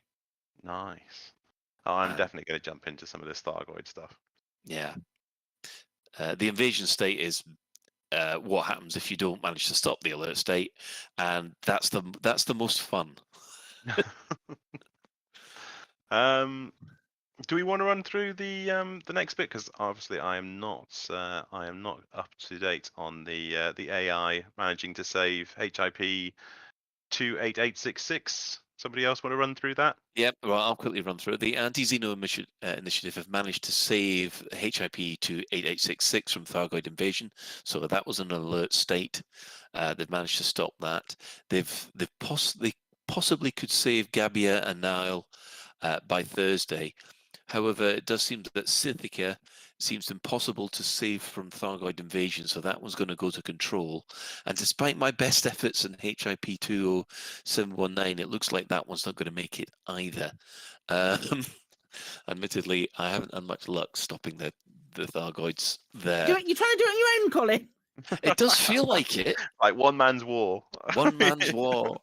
There's just me manning the barricades, waving one little flag. Rambo. Rambo Defier. Yeah. Operation Ida, they've been doing some research into the post-Thargoid recovery state, and it seems that you don't have to do anything. They've been looking at it, and it seems that you just leave those systems alone and they automatically recover after 4 weeks. They've done a whole load of complex calculations, which I've put in the show notes, but so they've instructed their members not to bother supplying stuff to the post-Thargoid recovery systems and concentrate on other things. That seems disappointing. Well, It does, doesn't it? Sorry, I completely missed that. I know there was something going on with Opida. I saw a lot of people retweeting stuff, but that was during my most comatose period. So you're saying that it's like just 4 weeks and it's fine after 4 weeks? It does appear to be. They've been doing a lot of calculations, basically comparing two systems, one which they were working on, one which they hadn't, and it turns out that both recovered at the same rate. So it didn't matter what missions they ran, what goods they carried to the system to try and rebuild it. It didn't seem to move those chevrons on any further. So I don't know whether or not that's actually a bug or whether or not that's gameplay. Got to be something that they changed to actually mean something. That I imagine either probably not this Thursday, but next Thursday, suddenly they're not going to see those increases like they were. Wow. Because Operation Ida is such a well-organized machine. It feels like such a shame to not give them a really imperative part of the work to do. Yeah, it was a bit of a shock actually, because Operation Ida they were one of the ones that just went, oh, we're not going to bother with the trying to defend invasions because we don't seem to work, and that was on the first one, and then all of a sudden they turned it round when they found out they could, when they altered the figures. So yeah, it just seems a bit weird that no matter what they were doing, it had no effect. So they've said, well, we're not going to waste our effort. We're going to concentrate on other things until it's ready. Yeah, fair enough. Okay, so just trying to think of anything else we've got to cover on that one. So I suppose just before we get into an ad break and our main discussion, probably a good chance to have a look at the store and probably say goodbye to those wonderful Christmas skins. Did anybody actually manage to pick them up, or did anybody pick all of them up? I know I got jumpers. I got jumpers and snowman heads, but I didn't get anything for ships. No, I didn't in the end. I was going to, but I didn't. We see. Have they gone yet? There's still time. You can still go. No, they'll be gone by now, surely. Yeah, they will have gone in. Well, actually, we've got until the 5th. So they were there when I checked earlier. Yeah. Yeah, they're there to the 5th. But as this is recorded on the 3rd, and normally takes a couple of days, you probably got just today. Actually, do you know what it was? I got enough presents from Sandra Claus. I didn't need to buy myself anything else. No, I did like the Christmas jumpers though. I was well impressed with that, having obviously been new to the Soul Space Legs thing. So the fact that you could go around in a Christmas jumper did make me smile. The only thing that would have been better was obviously sailing around in a woolly jumper. That would have made my Christmas in Elite Dangerous so much better. Oh, I do miss David Braben in his Christmas jumpers. Cool. Okay, in which case, how about we go to a quick ad break, and then we'll come back for our main discussion, which is going to be a quick look back on the year that was. Dreams. Humanity's dreams. The hope to live among the stars. From early times, we've gazed up to the heavens and wondered if one day we could travel there. Maybe even live there. The Brewer Corporation has made this dream a reality, constructing intricate cathedrals of metal, circling numerous planets across thousands of systems in our human bubble. Why stay rooted in a gravity well when you can be free in orbit, free to dream, free to live, and one day to become a commander and be free to blaze your own trail. Brewer Corporation, the first step into the unknown. Come join us. Be free. There's bargains at Etienne Dawn's Unspecified Meat Emporium. Etienne Dawn's Unspecified Meat Emporium haven't just been slicing carcasses, but also slicing their prices. All unspecified meat sausages now 2 for the price of 1. A pack of assorted meat steaks, now with 50% more meat at half the price. How about chops? Our surprising meat chops now also 50% off. And introducing our massive meat hamper. It's a family of 4. No, that should say feeds a family of 4, right? Stick to the script, Claire. It says it's a family of 4. Okay, I'll stick to the script. Yeah, you do that. It's a family of 4. Etienne Dawn's Unspecified Meat Emporium. Find us in the Lave business directory or visit us next to the station mortuary. Etienne Dawn's Unspecified Meat Emporium. You'll wonder how our prices are so low.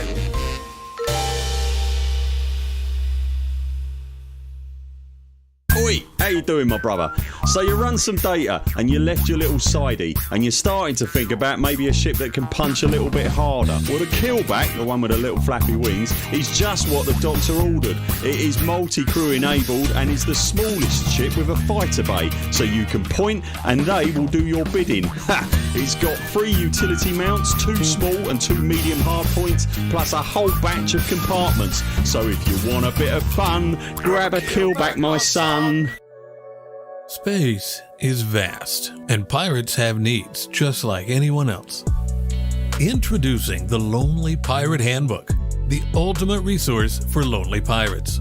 Our guide covers the hot spots and not spots of interstellar space, from smugglers' dens to space station taverns, with helpful chapters such as how to be presentable in polite society, how to get rid of that nefarious rank, and my favorite, occasionally shower.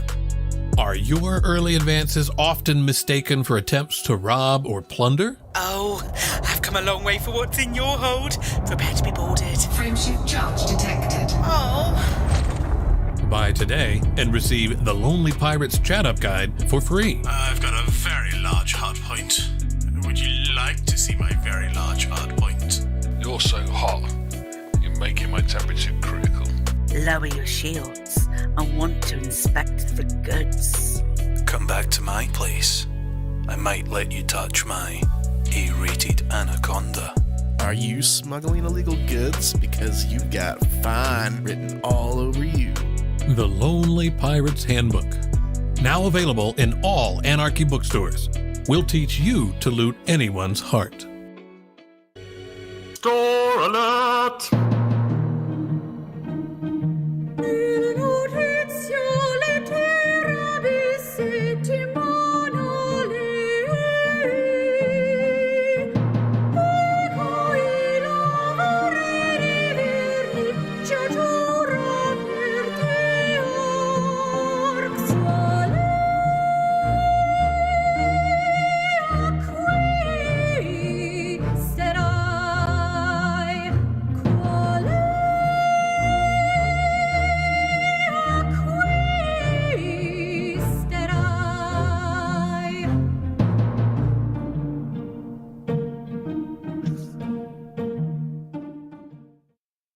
And we are back. We are back with our main discussion, which is obviously going to be a look back on the year that was. Apart from we're going through our show notes and realize we've completely forgotten what happened in January.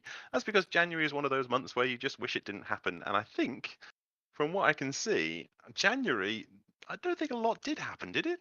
Was it just bug fixes, or was there anything? Yeah, there was an update in January, but it was just bug fixes because they were preparing us all for the big update in March, and that was it. Until that point, it was updates, and there were a couple of things about performance enhancements, which, to tell you the truth, at the time the game still needed. Yeah, I was going to say, when did Odyssey actually come out, and were they still scrabbling for sort of improvements to actual code? Oh boy, now there's a touchy subject. Odyssey came out on the 30th end of May, 2021, and it did not go well. I think that's an understatement, as you're probably aware. But what they did manage to do was they managed to put in incremental fixes all the way through up to January, where I think it started to turn the corner just before Christmas last year, when it became completely playable across the entire game. I mean, I was fine because I was out exploring and I had no problems with the frame rate. But if I'd gone back to the to do something like a conflict zone, I would have been my machine wouldn't have been able to handle it. But by this point in January, they were still doing a lot of fixes to keep to improve the performance. It is a shame, actually, because having played Odyssey with a reasonably open mind, obviously I did see that there was quite a lot of backlash from it, but having played it recently, it seems a shame that a lot of the things like the Steam reviews are still very much focused on the game that was as opposed to the game that is. And it's really a shame to see Elite Dangerous Odyssey to have such a bad review basis on Steam. It's mostly positive now. If you actually look at the Steam reviews recent for ones, yeah, for the recent ones, it's mostly positive. But it's like No Man's Sky. It's going to take an awful lot of time for that bad launch to be forgiven, I think, and in some people's cases, it never will be. Yeah, I see. That's a shame because No Man's Sky is a bloody excellent game. I mean, that is, that is Lazarus from the ashes. I don't think Lazarus did rise from the ashes. I think I'm getting No, it would have been confused with difficult for him to rise from the ashes. Yeah, I don't think even Jesus was that good. Oh man, I told you it's going to be a tricky night. Yeah, but it would be. I mean, No Man's Sky, fantastic game. They really have turned that game around. I love that. That's and considering it's even come out on the flaming Switch these days, it is very impressive what they've managed to do with that game. But yeah, I don't think. I mean, Odyssey surely can't be as bad as what we're talking about with No Man's Sky, even at launch. Oh, no, it wasn't. It was nowhere near as bad as No Man's Sky at launch, but there was an awful lot of expectation there, and it didn't fulfill what a lot of people wanted. I mean, I was fine with it. I thoroughly enjoyed it because I loved walking around on planets, but there was a lot of people that hated the new planet tech, and I know that Alec and some of the others didn't like what had been done, especially to build Horizon Worlds. We had our reservations, that's for sure. Yeah, but it's there's the whole sorry thing, but I think it's turned its corner now. I think, and now we're getting somewhere. Yeah, definitely. But we had to go. Sorry. Go on. I was just going to say, I did my research and I've remembered what happened in January. Oh, go on. For the release notes. Absolutely nothing. If anyone remembers, Frontier were bizarrely silent. Oh yeah, they were. The first week of January went past, nothing. The second, not a tweet, nothing on social media, nothing. Second week, nothing. Third week, it was weird. Were we not promised? We still was it got not an update. insinuated that we would get information at the beginning of the new year or something? Yeah, Didn't we say? That wrong. Wasn't there like big conversations about us? This is gonna drag up some shit. But didn't we have like we were having big conversations of how are we gonna do shows when there's literally fuck all happening? Wasn't that? Yes. Wasn't that was quite possibly. But as how usual, the turntables.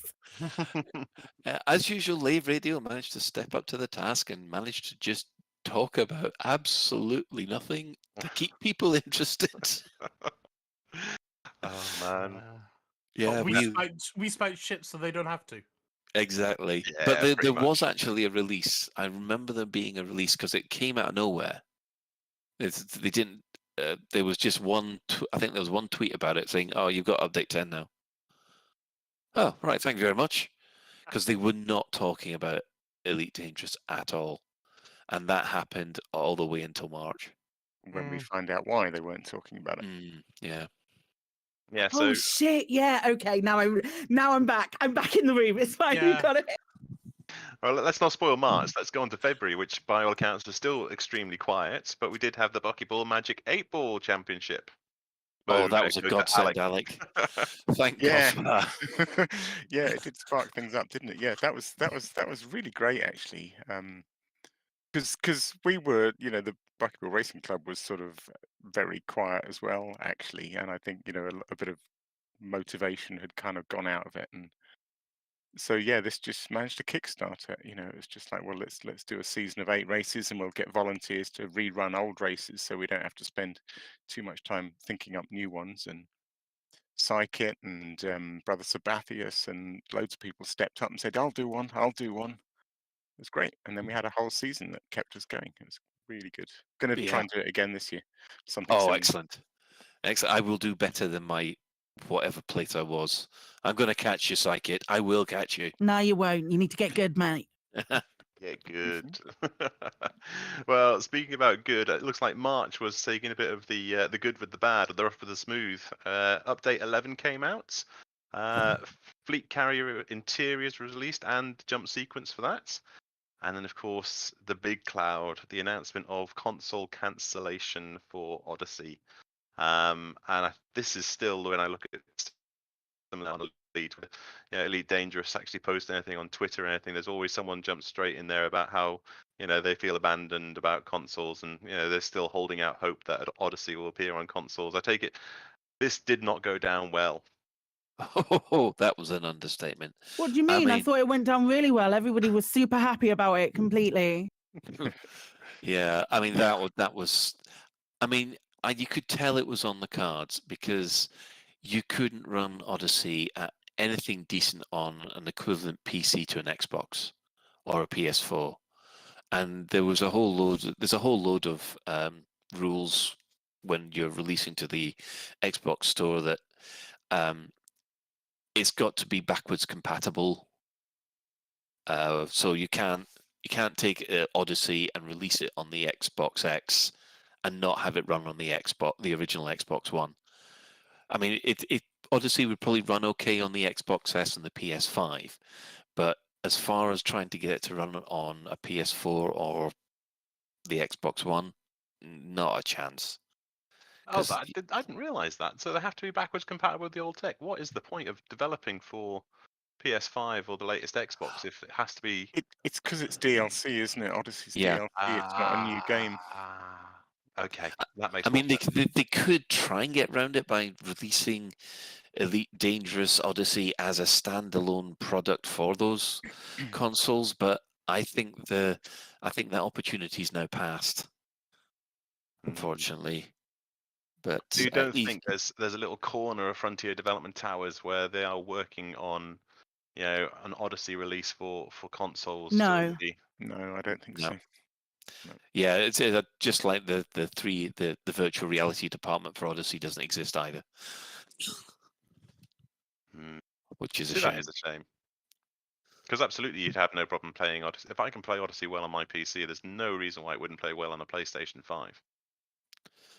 Can I ask, actually, can you play Elite on a Steam Deck? I'm guessing you can. Yeah. Steam Deck's not as powerful as like these new consoles, is it? I read somewhere today. No, I mean it's fine, and that's the thing. It's fine with Horizons. It plays that like smooth as butter. I haven't tried Odyssey yet on my Steam Deck, but Crash, the one for Crash and Crash Landings, he has tried Odyssey on his Steam Deck and has done a few streams with it, and has got decent frame rates, 30, 40 FPS on the Steam Deck on busy concourses and stuff, and in conflict zones. So it is definitely doable, and if you don't mind tweaking the settings down. I only sort of raised it because it was only today that I read some reviews. I haven't sort of looked into Steam Deck much, but I was sort of looking today thinking, that looks quite nice. But so I only read today that its performance, it's sort of somewhere on it's below next gen consoles. So I was wondering sort of how far it is on the scale from Xbox to Xbox, the next one. And whether the fact that it runs on that says anything about it not running on the Xbox. Yeah, I mean, it isn't cutting edge hardware by any stretch of the imagination, but again, the screen on it's only 720p. So the drop in resolution means that that's interesting. You can play quite a lot of decent games at that lower resolution without it having to require cutting edge hardware. I love my Steam Deck. I absolutely love it. I got it just before Christmas, and the ability to sort of fly from planet to planet in Horizons, just sat on the couch. I love it. Absolutely brilliant. But yeah, I haven't tried Odyssey yet, but it is doable by all accounts. But it's not the prettiest in the world, but it's certainly playable. Colin? You know what? I was going to say something, but it just pops right out of my head. Oh, you're having a bad day. I'm having a sort of senior moment there. Just ignore me for the moment. Fine, we'll ignore you and go on to April. Let's see. We obviously after the Odyssey cancellation announcement, it seems that we got renewed communication from Frontier.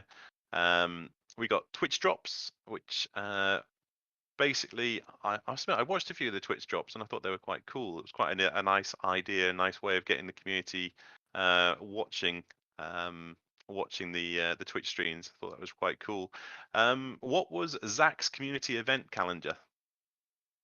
Yes, this was I don't know to what I mean, Zach was a CM, so I don't know to what extent he was coding it, but he was sort of fronting it on the live streams and talking about it. And it was this idea that there would be an official event calendar where you could submit dates for things like expeditions or races, and they would appear on Frontier's community event calendar, which eventually launched. I can't remember when. Oh no, sorry, yeah, launched in April. Okay, so we've been talking about it for a while, and it finally appeared in April.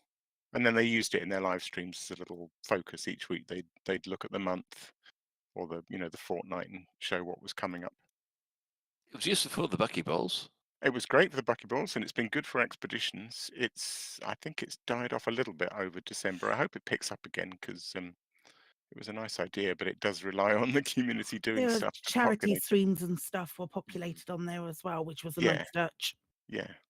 Yeah, I mean, maybe the event calendar could be used by, I don't know, anti-Thargoid groups to say, right, we're going to focus on this particular point this week, and we want an event. We want a separate event to defend against this particular The system. problem with that is that they take, like, especially at the moment, now this is obviously subject to change with changing sliders and making things easier or harder and stuff, but they're getting through like a few systems a week at the moment. Yeah. Well, a fair few systems a week. So if they're submitting an event, the amount of time between them submitting the event and then it being on the calendar, it's likely to have been posted and disseminated through umpteen amount of Discords who have those notifications on from the announcements channel, and that's going to be old news then. So it's kind of difficult. Yeah, it wasn't even ideal for the races. So typically we don't know the exact details of the race until maybe a couple of weeks beforehand. Partly just because people still haven't given it enough thought, and then they suddenly think, bloody hell, my race is next week, I better work out what it is. So I've submitted a few. Actually, no, I think I might have submitted them all. And so it's clearly a human you're dealing with. You're just sending details through to somebody who's reading the form and filling it in for you. So sometimes there's a lag in them getting around to filling it in.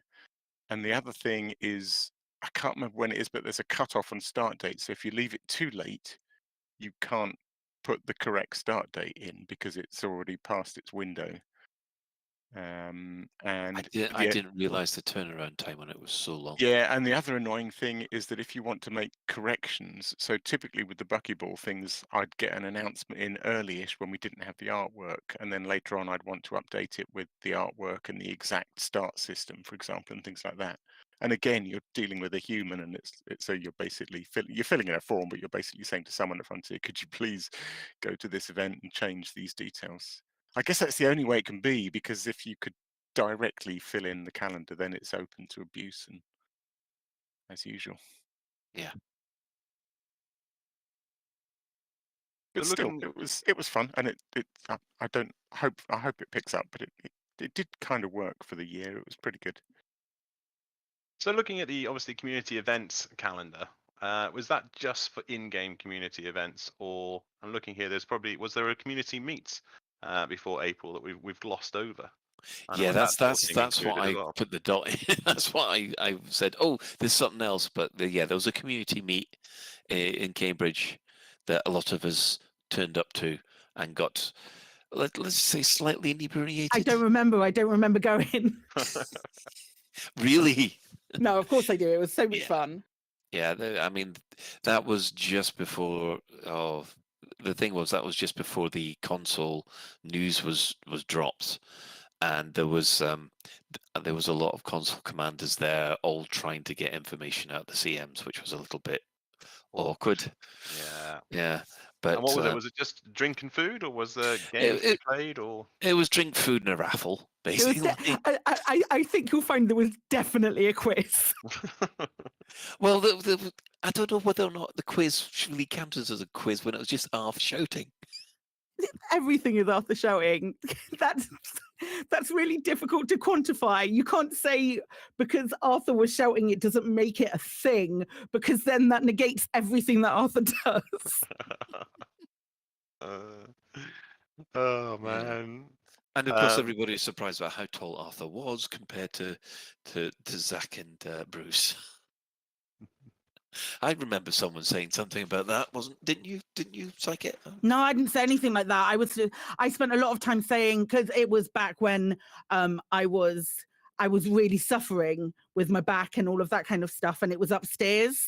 The venue was upstairs, and there wasn't really any accessibility. So I'd had a little moan, a rare but fun rant from Claire over here, and bless Zach and his little cotton socks kept coming to me and asking me if I needed anything.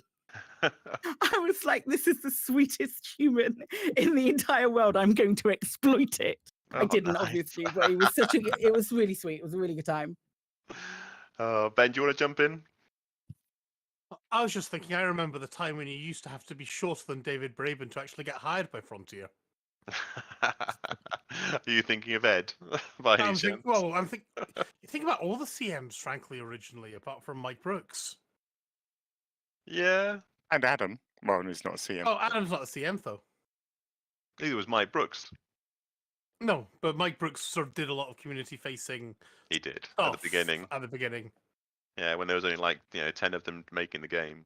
Yeah. There was more than 10 people, obviously, at the very beginning, but yeah, there was definitely a much more reduced team, much more reduced team than what they've got now. Mm-hmm. Crumbs. Cool. Okay.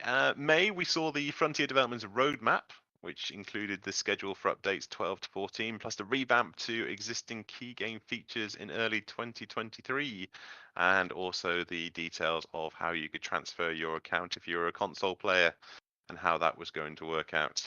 Now, I did see some of this at the time, and would you say it was a harmonious acceptance from the console players that they were able to move their stuff over to a PC if they had both and no playing on both? Well, that was the one thing that was really requested when the cancellation was announced, and I must admit, a lot of people were confused that why didn't they have that ready to go when they announced the cancellation? Because there's a lot of people just said, "Oh right, we want to just move it over,"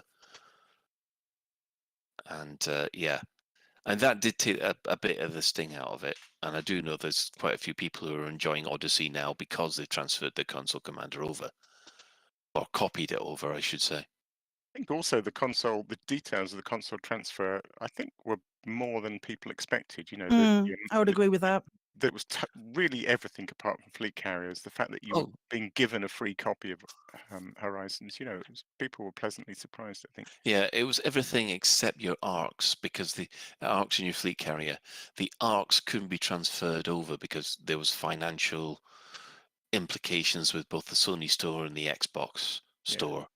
But they just said, right, what you do, spend all your arcs, then you do your transfer, and sell your fleet carrier if you got one.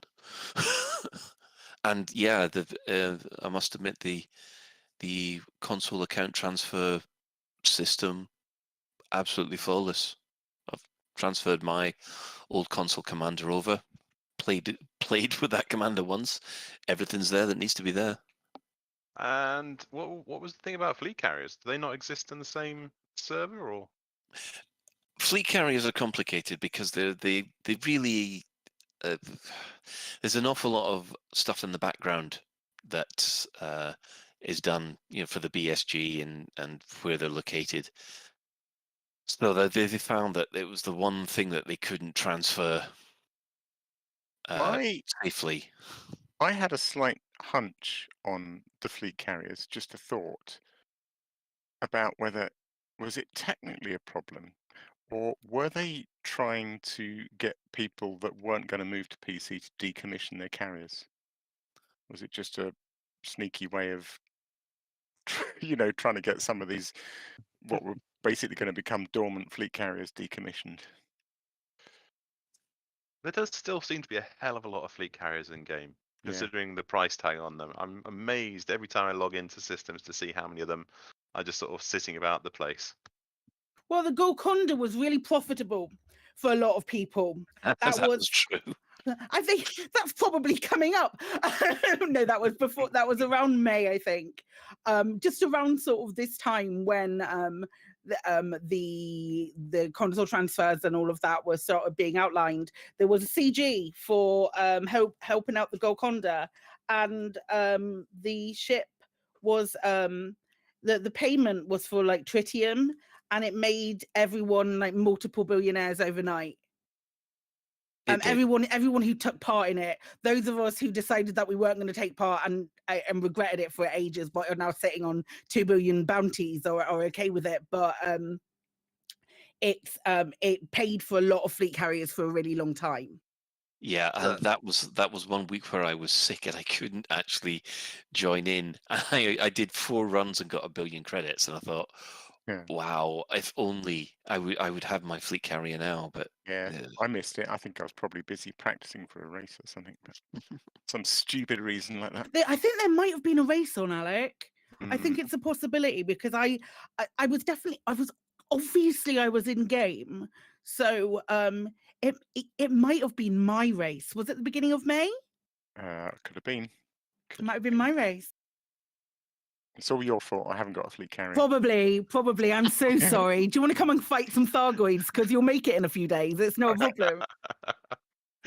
Okay, June, we had update 12, which was illegal settlement defense missions, and plus doing stuff while remaining seated. Someone explain to me what doing stuff while remaining seated is all about. Masturbation mostly. It's entirely all about masturbation. Ben added that. I don't know why. Yeah, basically what happened What am I being slurred about here? Oh, he's awake! How's your reputation for self-pleasure? It's all those calluses that you've got on your thumbs. It's my left. Oh, that doesn't know how. Moving on. No, I mean what happened here was you could sit down on seats in the fleet carrier because you couldn't when the interiors came out properly. You couldn't actually sit down.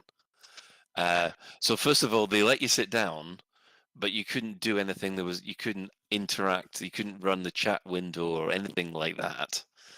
And that's where the old Magna Pants came from, because you were able to sit down, activate your Magna Pants, but it would disable your HUD because of interference from your pants. So then they've gone and released an update which allowed you to do all your interactions while sat down, and that was Magna Pants version 2 with its bug fixed. And I've still got to do the advert for it. You talk about bug fixes. Obviously, June again. We had the last supposedly big look at performance optimizations. Was this the turning point for Odyssey? Is this where it's really started to run smooth? I would have said it started running smooth. So, like I said, at the end of the previous year, at the end of 2021. That's because October, November, it was running pretty good. Yeah. Yeah, there wasn't the full, like, the sheer levels of salt that there was when Odyssey was released by the end of the year. Mm. But this is obviously just the last sort of spit and polish then. Yeah, I think there are still performance issues and issues on the issue tracker, but I think June's around about the last time that the patch notes, there was obviously a clear push on performance. I think subsequently after June, I don't think they've really touched, or they've done some incidental stuff, but there's never been any big hitter issues in the patch notes since June. There's always optimization that you can do, but it's at least playable by most people most of the time. Yeah. Cool. Okay. Obviously, July had LaveCon, but before that seems to be a witch hunt anti-salvation community CG initiative to wipe Azimuth off the map. And this ties into LaveCon in the following month. So, someone explain to me what the witch hunt was all about. I don't know. Anybody able to explain that? I don't know. It's weird, that, isn't it? It's a weird one. Okay, so it's a very weird one. It started as having a chat with my friend Celine about about working towards the BSG and sorting out and trying to remove Azimuth biotech from as many systems as we possibly could, as a way of using the in-game mechanics to retaliate against them around that time. Before that point, before Salvation came out, and he told us he was Caleb Wycherley, and all of the red lines that everyone had been making on their cork boards came to fruition, and we had more of a linear story. They were Taurus mining ventures, and then overnight they all became Azimuth Biotech. So we had an actual tangible enemy in game to fight against and go and do some bits against, or try and lower the influence of, which is clearly what the background sim is all about. And we were like, okay, we'll make something for individual commanders, so not like getting all different player groups all together to do stuff. You're welcome from any faction that you wish to come and join, even if it's not sort of running in line with the ideals of your faction. It was very, very, very much clear that these were independent commanders that were working towards the common goal. And it gained the tiniest amount of traction, like the smallest amount of traction, and then got featured a lot of times in lore. We got blamed for a lot of stuff in Galnet. We're still getting blamed for stuff in Galnet as recent as today. So yeah, that's what Witch Hunt was. Brilliant. And then to follow that through, what happened in July? We did more Witch Hunt stuff. So basically we spent the time pushing Azimuth Biotech out of as many systems as we could possibly push them out of. Now, some of that had unfortunate side effects of people who weren't able to get the Mbuni permit were no longer able to get the Mbuni permit, because, fuck me for thinking that Frontier might have a second plan and be able to deal with that. But we managed to get them down out of a lot of systems at the time. They've done since the all of the shit that's currently happening. They're a little bit more stable. They're in some more systems. They've got an opportunity for people to get the Mbuni permit again now, which is great. But which is great for the commanders who still need to have the Mbuni permit.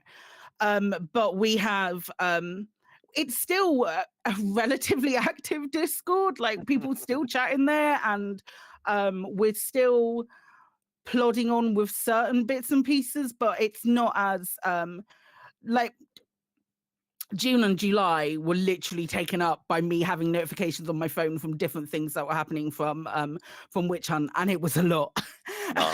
So yeah, that was Witch Hunt, and it was awesome. It was a really, really cool player initiative, and just seeing that the quantity of people who got behind it, and we got to teach some people how the BGS worked, like BGS Basics 101, which is always nice. And those kind of things, and I've met some new people through it, and what's not to like? Exactly. And speaking about meeting some new people at it, I suppose it was a good point to mention the one that's dear to our heart, and that is LaveCon, which I was gutted to miss last year. But how did that go for everybody? It was fab, wasn't it? Yeah, it was good for the people that were there. Yeah. I was only there for one day. It was just so nice to be, it was so hot. Everyone again. It was, Oh, it was. God, it was, It's hard wasn't to it? remember that now, but yeah. New venue. Highlights from LaveCon. What did we see? What did the Frontier guys have to say? Anything exciting? Confetti cannons. Confetti Yeah. cannons. Yeah, I mean, it was nice. We had Tom and people like that having a fairly free natter, but I don't think there wasn't any sort of wow kind of breaking news stuff, but it was just a nice, frank discussion. There was some. Sorry, go, Alec. I was just going to say, yeah, they hadn't sort of held back any teasers or anything. There weren't any big new announcements planned for LaveCon, but there was some nice sort of insights into the same sort of insights we've seen in some of the live streams. With interviews with Tom and Darren, there was some nice background stuff. Plus, it's lovely just to actually catch up with the current batch of developers and CMs and everything like that as well. Because obviously, in the before times, it was Ed and Zach, and then we had COVID, and then basically everybody apart from Sally has changed what they're doing. Yeah, so new faces to get acquainted with. Yeah. Cool. So other things in July, just trying to make our way through the list. So HIP 224060 gets interesting with permit locks. What was that all about? They permit locked it. Including disemboweled ego I bet the permit SRV. locked it. Yeah, No, this is where. Oh, go on. Go ahead. No, go Cole. Well, yeah, this is where things started to build up with Salvation and his mega weapon, and they locked HIP 22460 in preparation for it, much to everybody's surprise, and then that led on to future things. And going straight into those future things in August, update 13 and the Proteus Wave cutscene. And the HIP 224060 transformation. This was pretty cool. I mean, in terms of cutscenes that we've seen coming out of Frontier, this one is right up there with I Bring Friends, for those people old enough to remember that far back. I thought this was a really, really nice bit of storytelling. Oh yeah, it was really good. I mean, it's funny. A lot has been made of the fact that Frontier have, I can't remember the exact phrasing, but it's like, implemented the technology to play cutscenes. Yeah, playing videos, it's not exactly cutting edge game development. So I never really bought the ability to play cutscenes as a big development, but it was a good cutscene.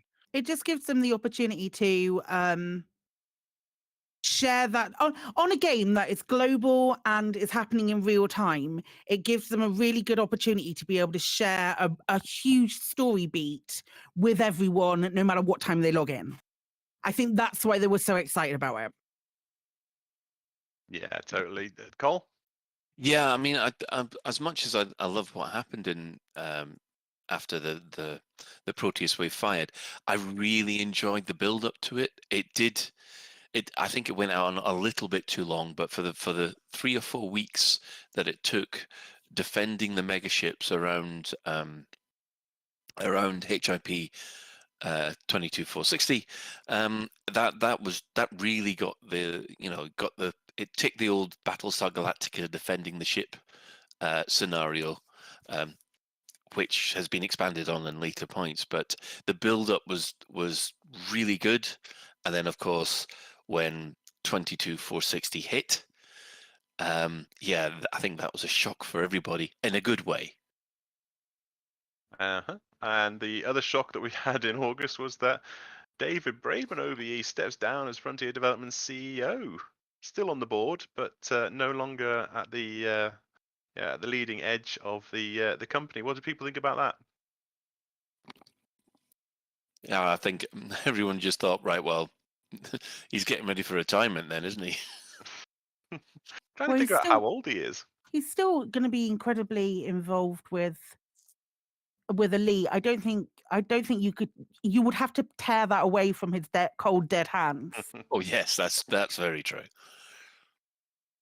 Is that to suggest that we still have the chance of seeing safaris in game? No. I don't think so.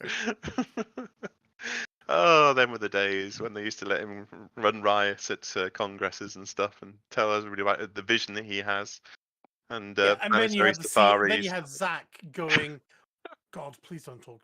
Just shut up now, David.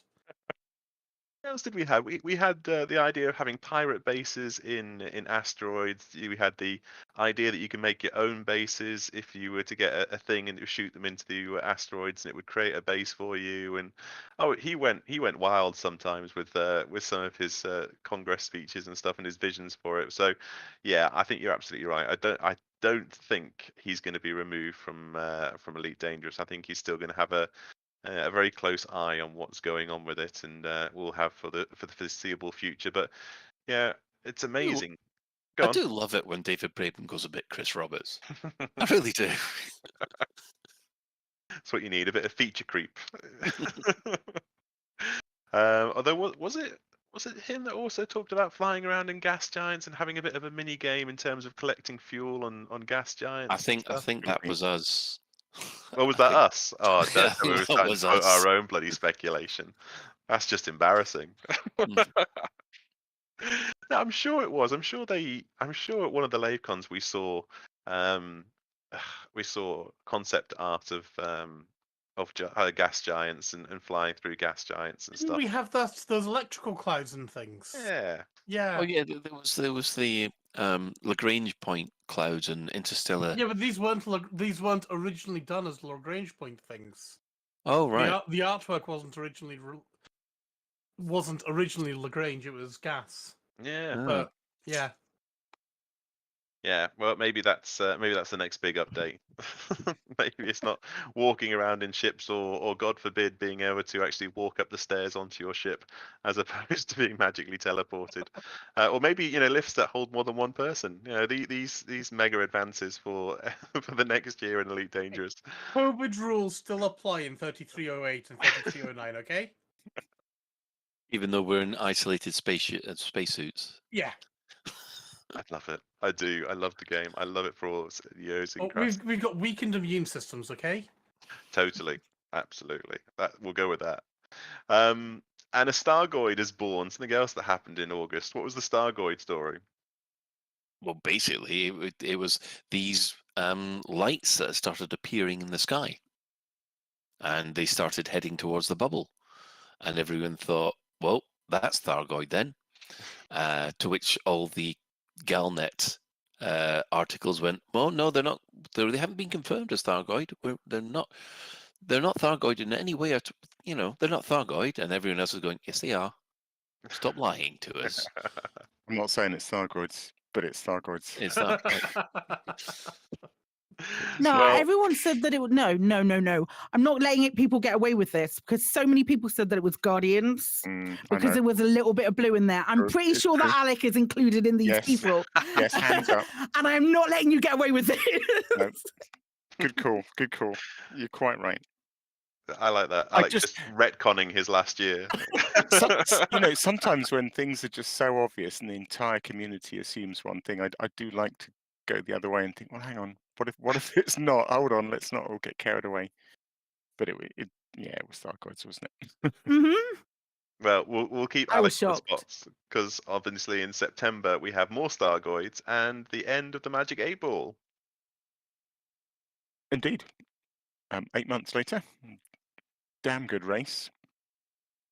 Didn't get to feature the Stargoids. We should have incorporated them somehow. Maybe we'll have to incorporate the Thargoid War in the next season. Oh God. That's right. You've got to fly through a maelstrom.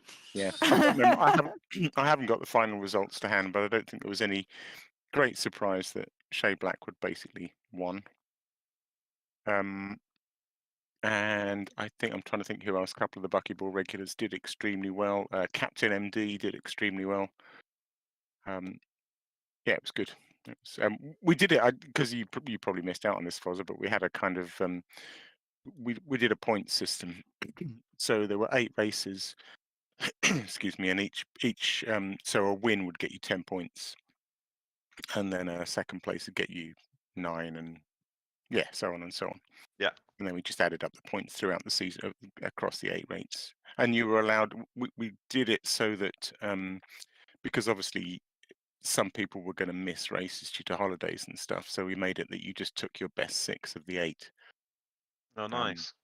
Yeah, it worked out quite well, actually. I know they do. I don't really understand. I'm not a massive Formula One.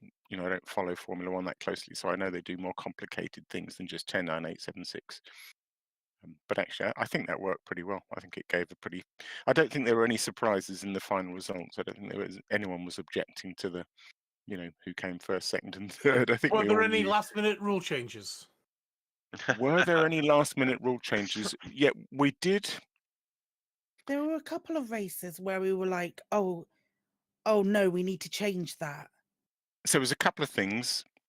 We had the idea. We always have in our races the idea of a regulation class ship, which is usually relatively cheap, and there's this sort of idea that anyone who's new to this or new players can still join in. And it also means that everyone in that class is competing on an even, ship, and not so it's a skill competition rather than a who's got the best ship competition. And I think it took maybe the first month before we really latched onto the idea of let's have the same ship for the entire championship. Normally we pick different ships for each race, so we latched onto this Cobra. And it was a bit odd because there were things like one of the races we thought we would need guns. And so for the entire season you were carting around these guns that we never actually used and things like that. But I think it was good. I really liked the idea. I really latched onto it, the idea that it was the same Cobra that you just used in every race. I'm never selling it. I'm never changing any of the No. modules on it. It is.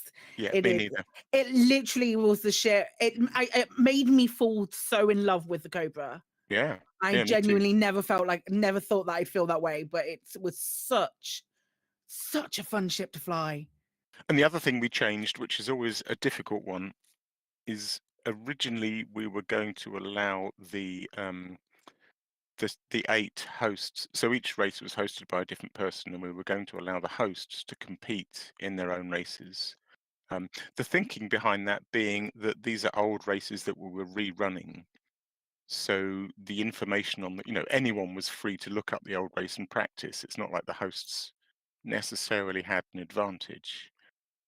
But in practice, and I should have known this, in practice, it's just awkward. What if you win your own race? It's just awkward. It just doesn't. It's not a good look. So we changed that so that hosts would just get a sort of token 1 point for their own race. I think that's all we changed. Yeah, I think that's right. Okay, so nothing else in September. October was obviously the spooky season. Any highlights from the store that jump out at people? Can anybody remember what they picked up for the Halloween? There must have been some stuff. There must have been a few pumpkin heads going on out there. There were loads of free stuff again. We've been a little bit spoiled with a lot of free stuff, and we had the streamer I think was this the first streamer drops for the no, it might have been the second. I think it was the second because we had the Azimuth drops as well.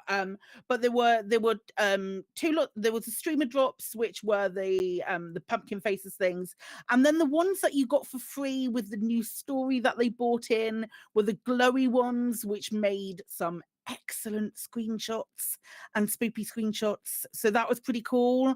I didn't buy anything. I don't know about anybody else. I'm not sure I did either, actually. I think you're right. I think it was the free stuff. And the only thing that was funny about stuff, yeah, the only thing that was funny about the Halloween was that there's the there's the one that people I think colloquially refer to as the bukkake suit. The one I wear all the time. Yeah, that one. Yeah, and I realised I was still wearing mine from a year ago, which was quite funny. Oh, Alec, you've still got your yellow one on now. I have, yeah, I like it. It's my suit. They're glowy. They're cool. It's bioluminescent. I still haven't washed it. Mm-hmm. All right, come on. That's obvious. We'll go. Let's leave Lewinsky alone and let's just carry on to the next thing on the thing, which is. Oh God, good with the up-to-date references there. Holy crap! It was the whole not washing it thing, which going into it. Anyway, moving on. So the community managers kidnapped on live stream. What was that all about? Did you not see it? I didn't. I missed October.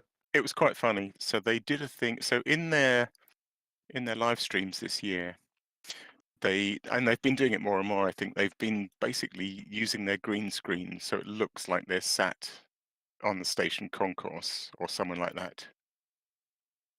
And for this particular live stream, they arranged it so that at the end of the live stream, was it an NPC or anyway, one of the characters in the background would actually walk up to them behind them at the desk. But they'd been playing the live stream so that they kept cutting to the scene of this sort of villain approaching the base and then walking in through the door and then walking down a corridor. And then the final scene cut back to them in the live stream, and this guy comes up behind them, and Bruce sort of looks over his shoulder and goes, "Oi, mate, do you mind?" And then there's a kind of kerfuffle and the screen goes black. And a bit of static, and they sort of played it that the CMs had been kidnapped, and it was quite nicely done, I thought. Like it? Hmm? Did you say you spoke to Adam about that? Yeah. So when Crispy and I went over to Cambridge in November, we were lucky enough to go to the studio, and we spoke to Adam, the producer Adam, who actually does have a face, about that scene, and that little bit was the ending of the show. They cut so early from the actual show to pre-recorded. It wasn't just the very last bit that was pre-recorded. It was quite a bit before then. I thought that was pretty cool. I nerd out over techie streamy stuff, and that pre-recorded shit makes me really happy. Okay. Last two, penultimate month. November was the 10th anniversary. God, the 10th anniversary of Kickstarter. Wow, that does make me feel old. But fantastic that the game's been going on for 10 years. Did they do anything to sort of mark it, or was it just a sort of announcement on Twitter and everybody else in the community marked it? Everybody else in the community marked it. They didn't do anything, to be honest. I think it was mentioned once on one of the live streams. But yeah, I mean, that was the point where I thought, God, where was I 10 years ago when they sort of announced that this was happening? I didn't know any of you lot then. No, totally. It was crazy times. Let's face it, half our kids weren't even alive. No, James had just been born. So yeah, crumbs. That is quite shocking. Yeah, but 10 years, and again, we're thinking back to it and thinking about the fact they always had this sort of 10-year roadmap or this 10-year plan. You know, I'm assuming that's from launch, but it's amazing how long this game's been going and how much everybody's still invested in it 10 years after it initially sort of did the Kickstarter. Star Citizen still isn't released. Sorry, I had to. Everybody's thinking about the fact that it launched at the same time as Star Citizen, who's still, I mean, you talk about feature creep, God. Yes, Chris Roberts and co. still earning lots of money, still developing away. Pushed for £1 billion or something now. $1 billion, sorry. Yeah, I mean, it's anyway. just crazy. But I mean, I will be playing that game. You know, I will be playing Star Citizen when it comes out, when it properly releases, if it ever properly releases. But you know, big fan of that series as well. It would just, wow. I tell you what, though, 10 years. If you said to those people who were backing Star Citizen, and I backed it as well at the same time as I backed Elite Dangerous. Oh, did I? Yep. Oh, yeah. All your Christmases come at once: Elite Dangerous and Star Citizen. But if you told me then, yeah, you can back this Star Citizen thing, but in 10 years' time, you still won't actually have an official final game launch. I wonder how many people would still put their money in. Yeah, I know I wouldn't. It's my one big regret, because basically I was there thinking, you know, for that I could have put an extra £100 into Elite Dangerous and actually had a station named after me instead. You don't have a station named for you? Yeah, I could have. You could, for a certain level at the Kickstarter, you could have got a station named. Yeah, I mean, that was crazy money. That was absolutely crazy money, but people did it. Yeah, people did it. People spent £5,000 on a book license. Remember? That's true. People did that too.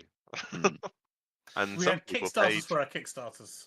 Yeah, but yes, that's a good point. Kickstarters for Kickstarter. God, yes, all those people that bought the license. Yeah, and seriously, I wish I had the balls to have done that. To be honest, I really do. But write the book. Yeah, to do the book, because I know that there are three Kickstarters for books that have never appeared, and that's even after these 10 years, and I'm still a bit bitter about that. Yeah, no, absolutely. I mean, to be fair, up until the point that you mentioned it, I had managed to forget about the fact that I'd lost some money on the Kickstarters. But yeah, how much was Shinrata Desra? Because obviously someone paid to get. That was Liquor, wasn't it? Yeah. Yeah. God, I can't believe I dug that name up. Was that £1,000? Was that £1,000 on the Kickstarter? Or Oh, something? more than that. It was more than that. Was it? Yeah. It was big. You know what? The Kickstarter's still there. I'll look that up while you carry on. Okay. Was 3K? So Grant's saying it was 3,000 to get was it? Shinra Oh, Desert. yeah, Grant would know. Even though £3,000. Or maybe it's 3K that Grant spent. It's a good name. I mean, we should count ourselves lucky that it's not just Station McStation Face. Yeah, Debbie does It Dallas. should be. Yeah. Or Big Willie Dong Station, which would be more like it. Chris and Sylvia's Paradise Hideout is my favourite. Yeah. Station McStation Face though. 10 years ago, that was never a thing. So it was never ever going to be that. But yeah, it could have been a lot worse. And again, going back 10 years, I can't even remember what I did last what week. was it? But Is it naming the secret founders system? Is that the one that yeah, that was $5,000? I'm That just was looking at it 5K. now. Yeah.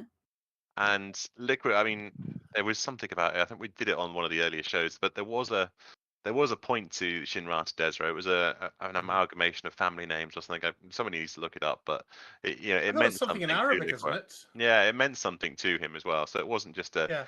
a throwaway name. It was something that he had to put a decent amount of time in. Alec? I was just going to say, $5,000 for one station, and I got the buckyball ad in every station for free. Oh, that's got to hurt. Oh yeah, I know. I know. I just got an email about my station. Oh, Hey, I've just Even looked at Lave this one. Radio's got a station. We've got 2. Oh yeah. Sort of. IO finds the Lave Radio Network, which I do find funny. Okay, update 14 and the arrival of Tyrannus, and it's now war. What was update 14? A war. Really? Yeah. War. It was literally like 2 months ago. I can't remember what I did last week. I feel like I'm going through some strange fever dream with this episode. It was 2 months ago. The Stargoids came. The Stargoids arrived. They became maelstroms, and all of it kicked off. Yeah. Well, I suppose then December's quite easy then, because that was just more war basically, Yeah. with 7 more Stargoids. Yeah. Yep. On the war thing, and I'm trying to remember. This might even have been last year, but does anyone remember a statement from Arthur, possibly in a live stream, where he was doing his sort of nod, wink, wink about what was coming in the future, and he said something like, "We've done something that we don't think has ever been done." That's in January. elite- That was supposed to be the beginning of this year's update. That's this, isn't it? That's the war, don't you reckon? Yes. Yeah. No. No? You don't? No, that's coming. That's coming. That's the thing that's coming up. 100%. Okay. Mm.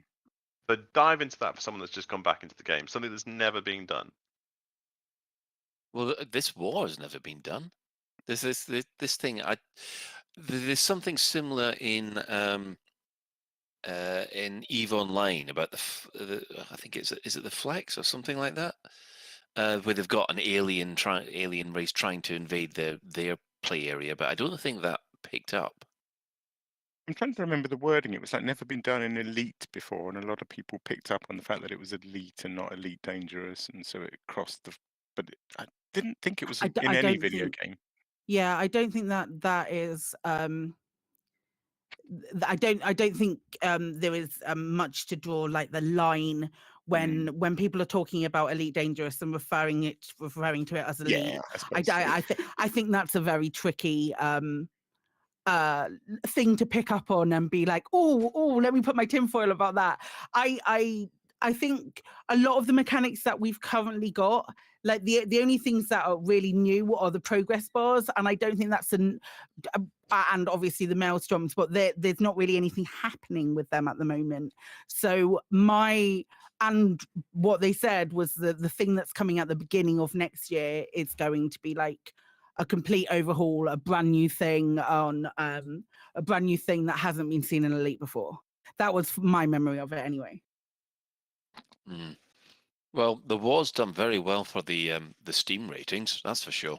If you go into Steam charts and look in December, we're up 42% over what was on November. That's because it's fun. I know.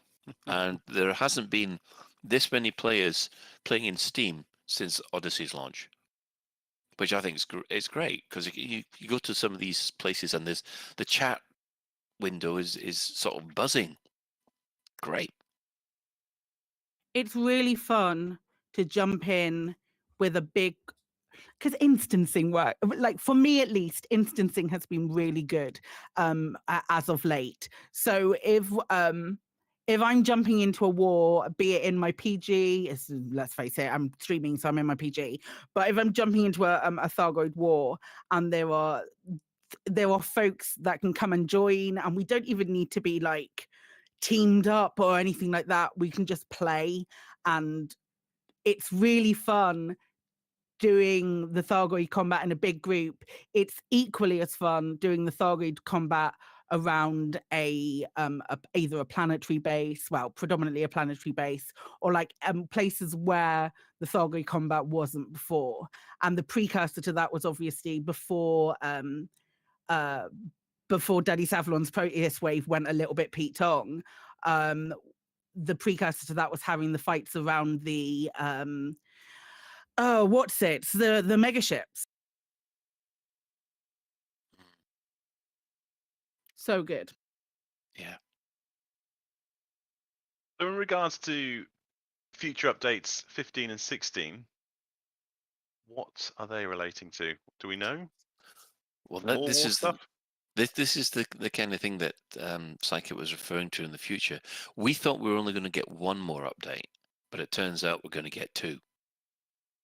Two for 2023. At least confirmed at the least two. moment. At At least least two. I don't think we're just going to get two. I think we're going to get more than that. Well, I think we're going to get two for this financial year, and then because what they did last year is they didn't confirm anything new for Elite Dangerous until May. And that's what I'm hoping they'll do this year, is that they'll confirm that there's another year's worth of content coming, probably towards year end. But yeah, judging by the way that this has gone down, I'm hoping that they've turned around and said, "Oh, looks like we've turned a corner here. Let's build on it." Yeah, no, that would be good. Okay, well, that wraps up the year that was. Is there anything that people think we've missed? Anything that they want to just go a little bit deeper into? Anything that they really enjoyed? Anything they want to see more of? More war, obviously, by the sounds of it. I think the big one that people were expecting was on foot Thargoid combat. Going back over what was there for the whole year, I think that was unlikely for this year. But I can see this war lasting quite a while. In fact, when you look at the statistics, we're going to lose a lot of systems next week to Thargoids, and that's going to carry on until something happens. Cool. Be interesting to see what the actual Thargoid creatures themselves look like if they ever go down that route. I can't remember. Again, my memory is rubbish, but I'm sure when I was in Frontier Towers many, many moons ago, there was an area of the dev team had some Thargoid artwork. In fairness, it could have just been the ships at that point, the Thargoid artwork on the wall, and we were definitely told that we weren't allowed to look in that direction, and it wasn't all final and everything else. So it'd be interesting to see some concept art of what they're thinking that these Thargoid races outside of ships would look like. There was some, wasn't there? There was some leaked. There was some leaked. So maybe this is my Yeah, muddled it brain. was a long Maybe I've time seen it ago. online. There was a leaked model, and I think it was scraped from game files. But yeah, it was so long ago. It's little more than concept now, I think. Yeah, but it doesn't stop Yamix making about 7 videos out of it. No, indeed. Well, I mean, obviously, it's a hot topic. I mean, let's go around the room. Would you like to see Thargoids on planets with disruptors and stuff, and have a bit of first-person shooters against the actual aliens themselves, or do you not think it's needed? Start with you, Colin. Oh, of course I do. Of course I do. I mean, what's the point of getting out on foot without blasting away some aliens? Yes. Do you want to know more? It's the closest we'll get to Beraben Safari, I think, at this stage. Ben. Well, Thargoid eyelids. That's what's going to be the thing, isn't it? Nice. I don't think I do. No? I'm with the whole less is more kind of thing. You think that And it's I scarier to think have them behind glass? it's scarier to have them behind the scenes rather than us running around killing millions of the suckers. Psychic? I don't know. Honestly, I'd like more things to do on foot, obviously, because it's fun to shoot someone in the face. But I don't think, I don't know necessarily. This is going to be quite controversial as well. I feel like we might actually just be looking at Thargoids, and these aren't vessels; these are the actual creatures. Interesting. Now, let's retcon it to be those are the actual creatures that we're looking at, rather than those being something that we can fly. However, if that was the case, Project Seraph would go out the window. So maybe there is something. I don't know. I'm confused, but it's going to be interesting to find out either way. Alec? Yeah, I think it's almost inevitable now. Even if originally the idea was that maybe there wasn't a pilot in the ship, that the ship was the Thargoid, I feel like from Frontier's point of view, I think there's such an expectation for on-foot Thargoids. I feel like they can't not do it now. Interesting. I'm with Psychic. I honestly don't know how I feel about it at the moment. Just with getting back into the game and finding my space legs in terms of shooting other humans. I'm not sure if I need Thargoids on planets at the moment, but again, that's why 2023 would be interesting. It'd be interesting to see where they take it. Okay, let's quickly whiz through Community Corner and then wrap this show up, because I think we are going to be slightly over our normal 2 hours. So it's all right. We started like 20 minutes late, so we're all good. 20 minutes. I was 10 minutes late, and yes, you can blame me for that. 20 minutes? Was it that little? At least 50. At least an hour, Colin. Yeah. It was 11 minutes late, and let's face it, about 7 minutes of that was because the five of us were just nattering, and then suddenly realised, oh shit, we should be starting the show 10 minutes ago. Yeah, it's a good job we don't have anyone listening in here, is it? That's why we don't record the pre-show. Except we do. So Thargoid, Flee from Soul, a wonderful parody set to music, set to Feed the World by Band-Aid. Still topical. We're still in the sort of the festive period, so you still have to go and check it out. It's for a fantastic charity. It's the one that we always support, and that is the wonderful charity of Special Effect. And that helps people with disabilities get into gaming by finding innovative ways that they can actually interact with the gaming systems. We've supported them for probably since the Kickstarter, or very soon after the Kickstarter. So if you want to go and support, and please do go to justgiving.com/page/Thargoid, or tinyurl.com/Thargoid as well. They're currently sitting at 2,351. Normally we have Galnet News Digest after the show. This time we're going to go for a bit of a pivot, and we're actually going to play you. For those people that haven't seen it, we're actually going to play Flee from Soul. And I've watched it a few times today, and the music is fantastic. It was arranged by Commander Takoso, and the video was composed by LCU No Fool. It is absolutely brilliant. So do go and check it out. And after you do, make sure you go and donate to Special Effect. It is a fantastic cause. Any other business? We've got the Kerbal Space Program, which is a game I have yet to get into, but I do know I have watched many streams about it. Kerbal Space Program and Shadow Tactics are free on the Epic Store between the 5th of January to the 12th of January.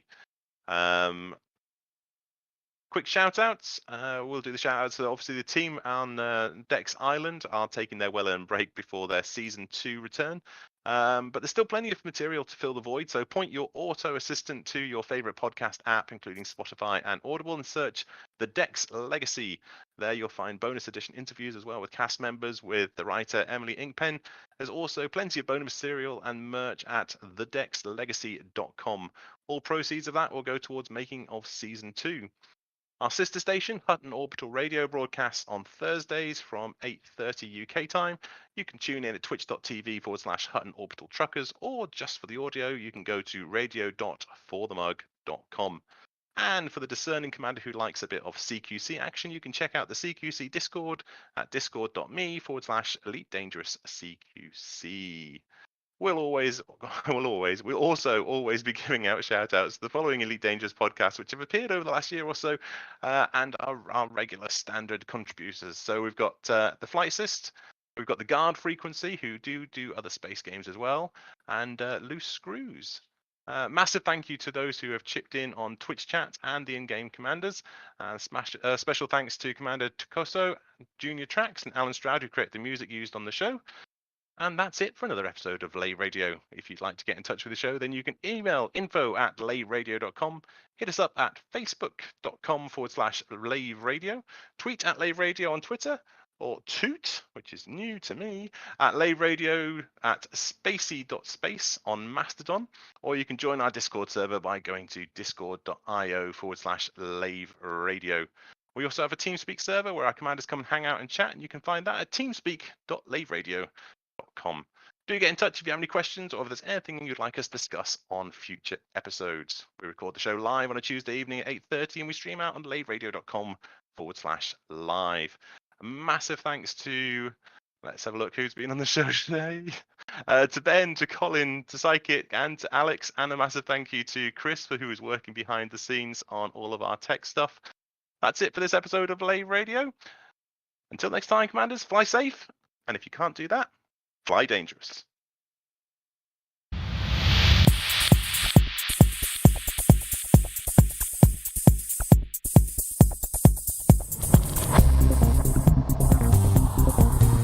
Is your life like this? Sounds like someone having an orange inserted.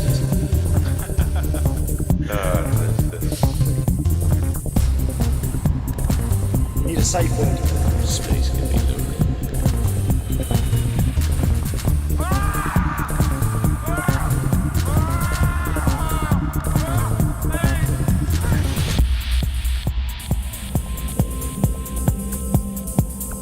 I'm gonna see the galaxy.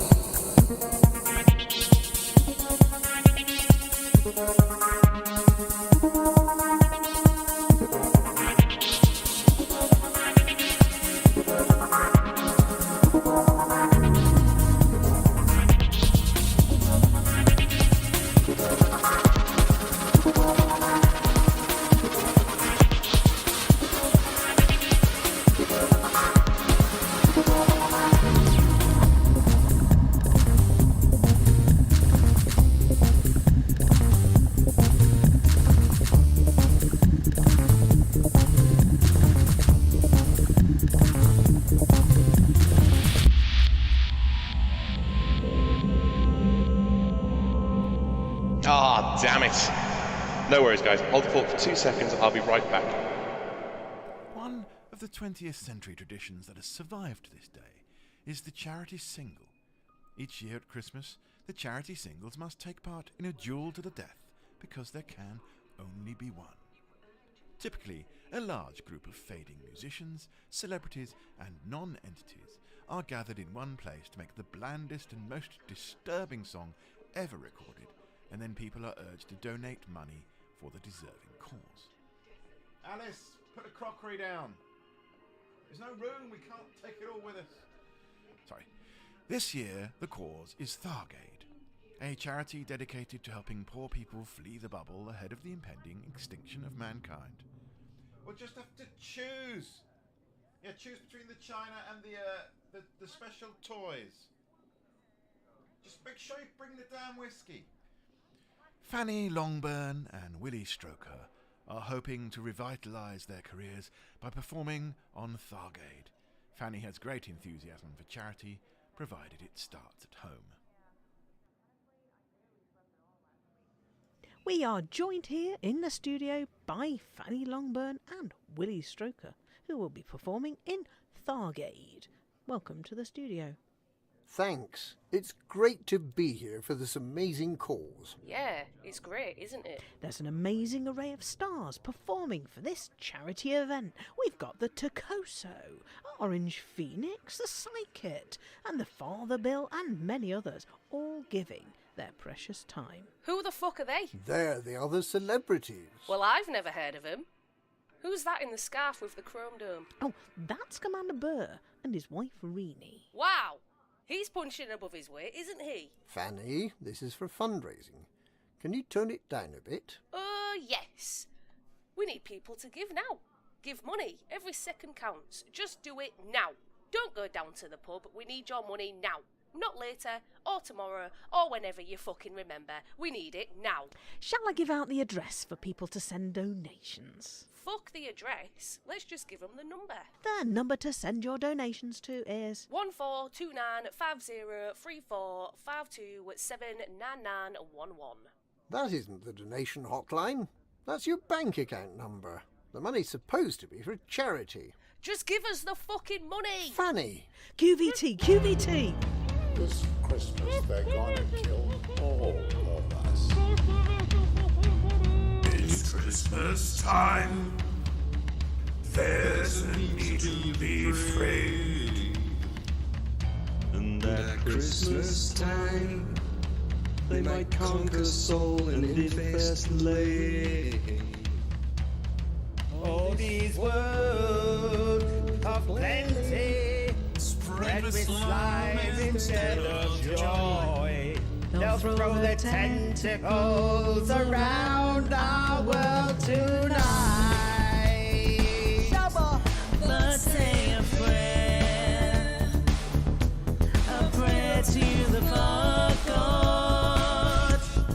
At Christmas time, planning death when you're having fun.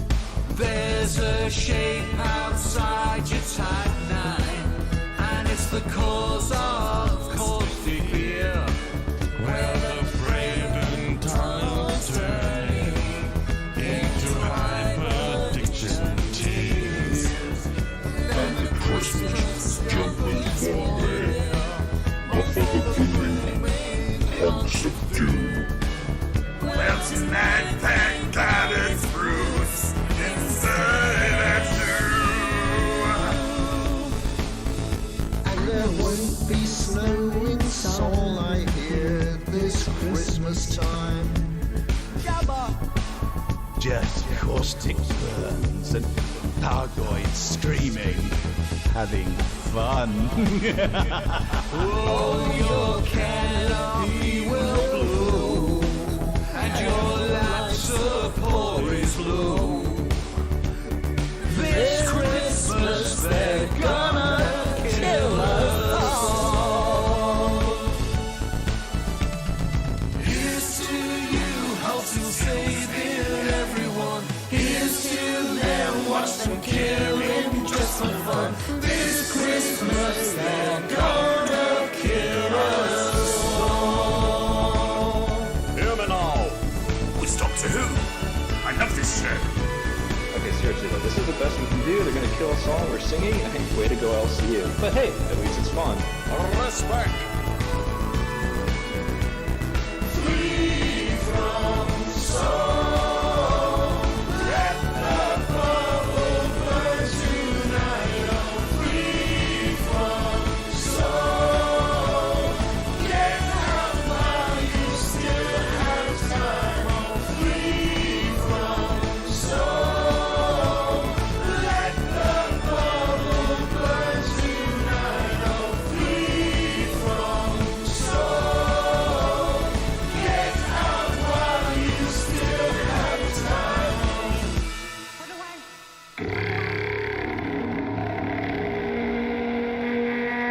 It's so bad. Oh man.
yellow stars turn peacefully, solar flares arc over me, and everybody knows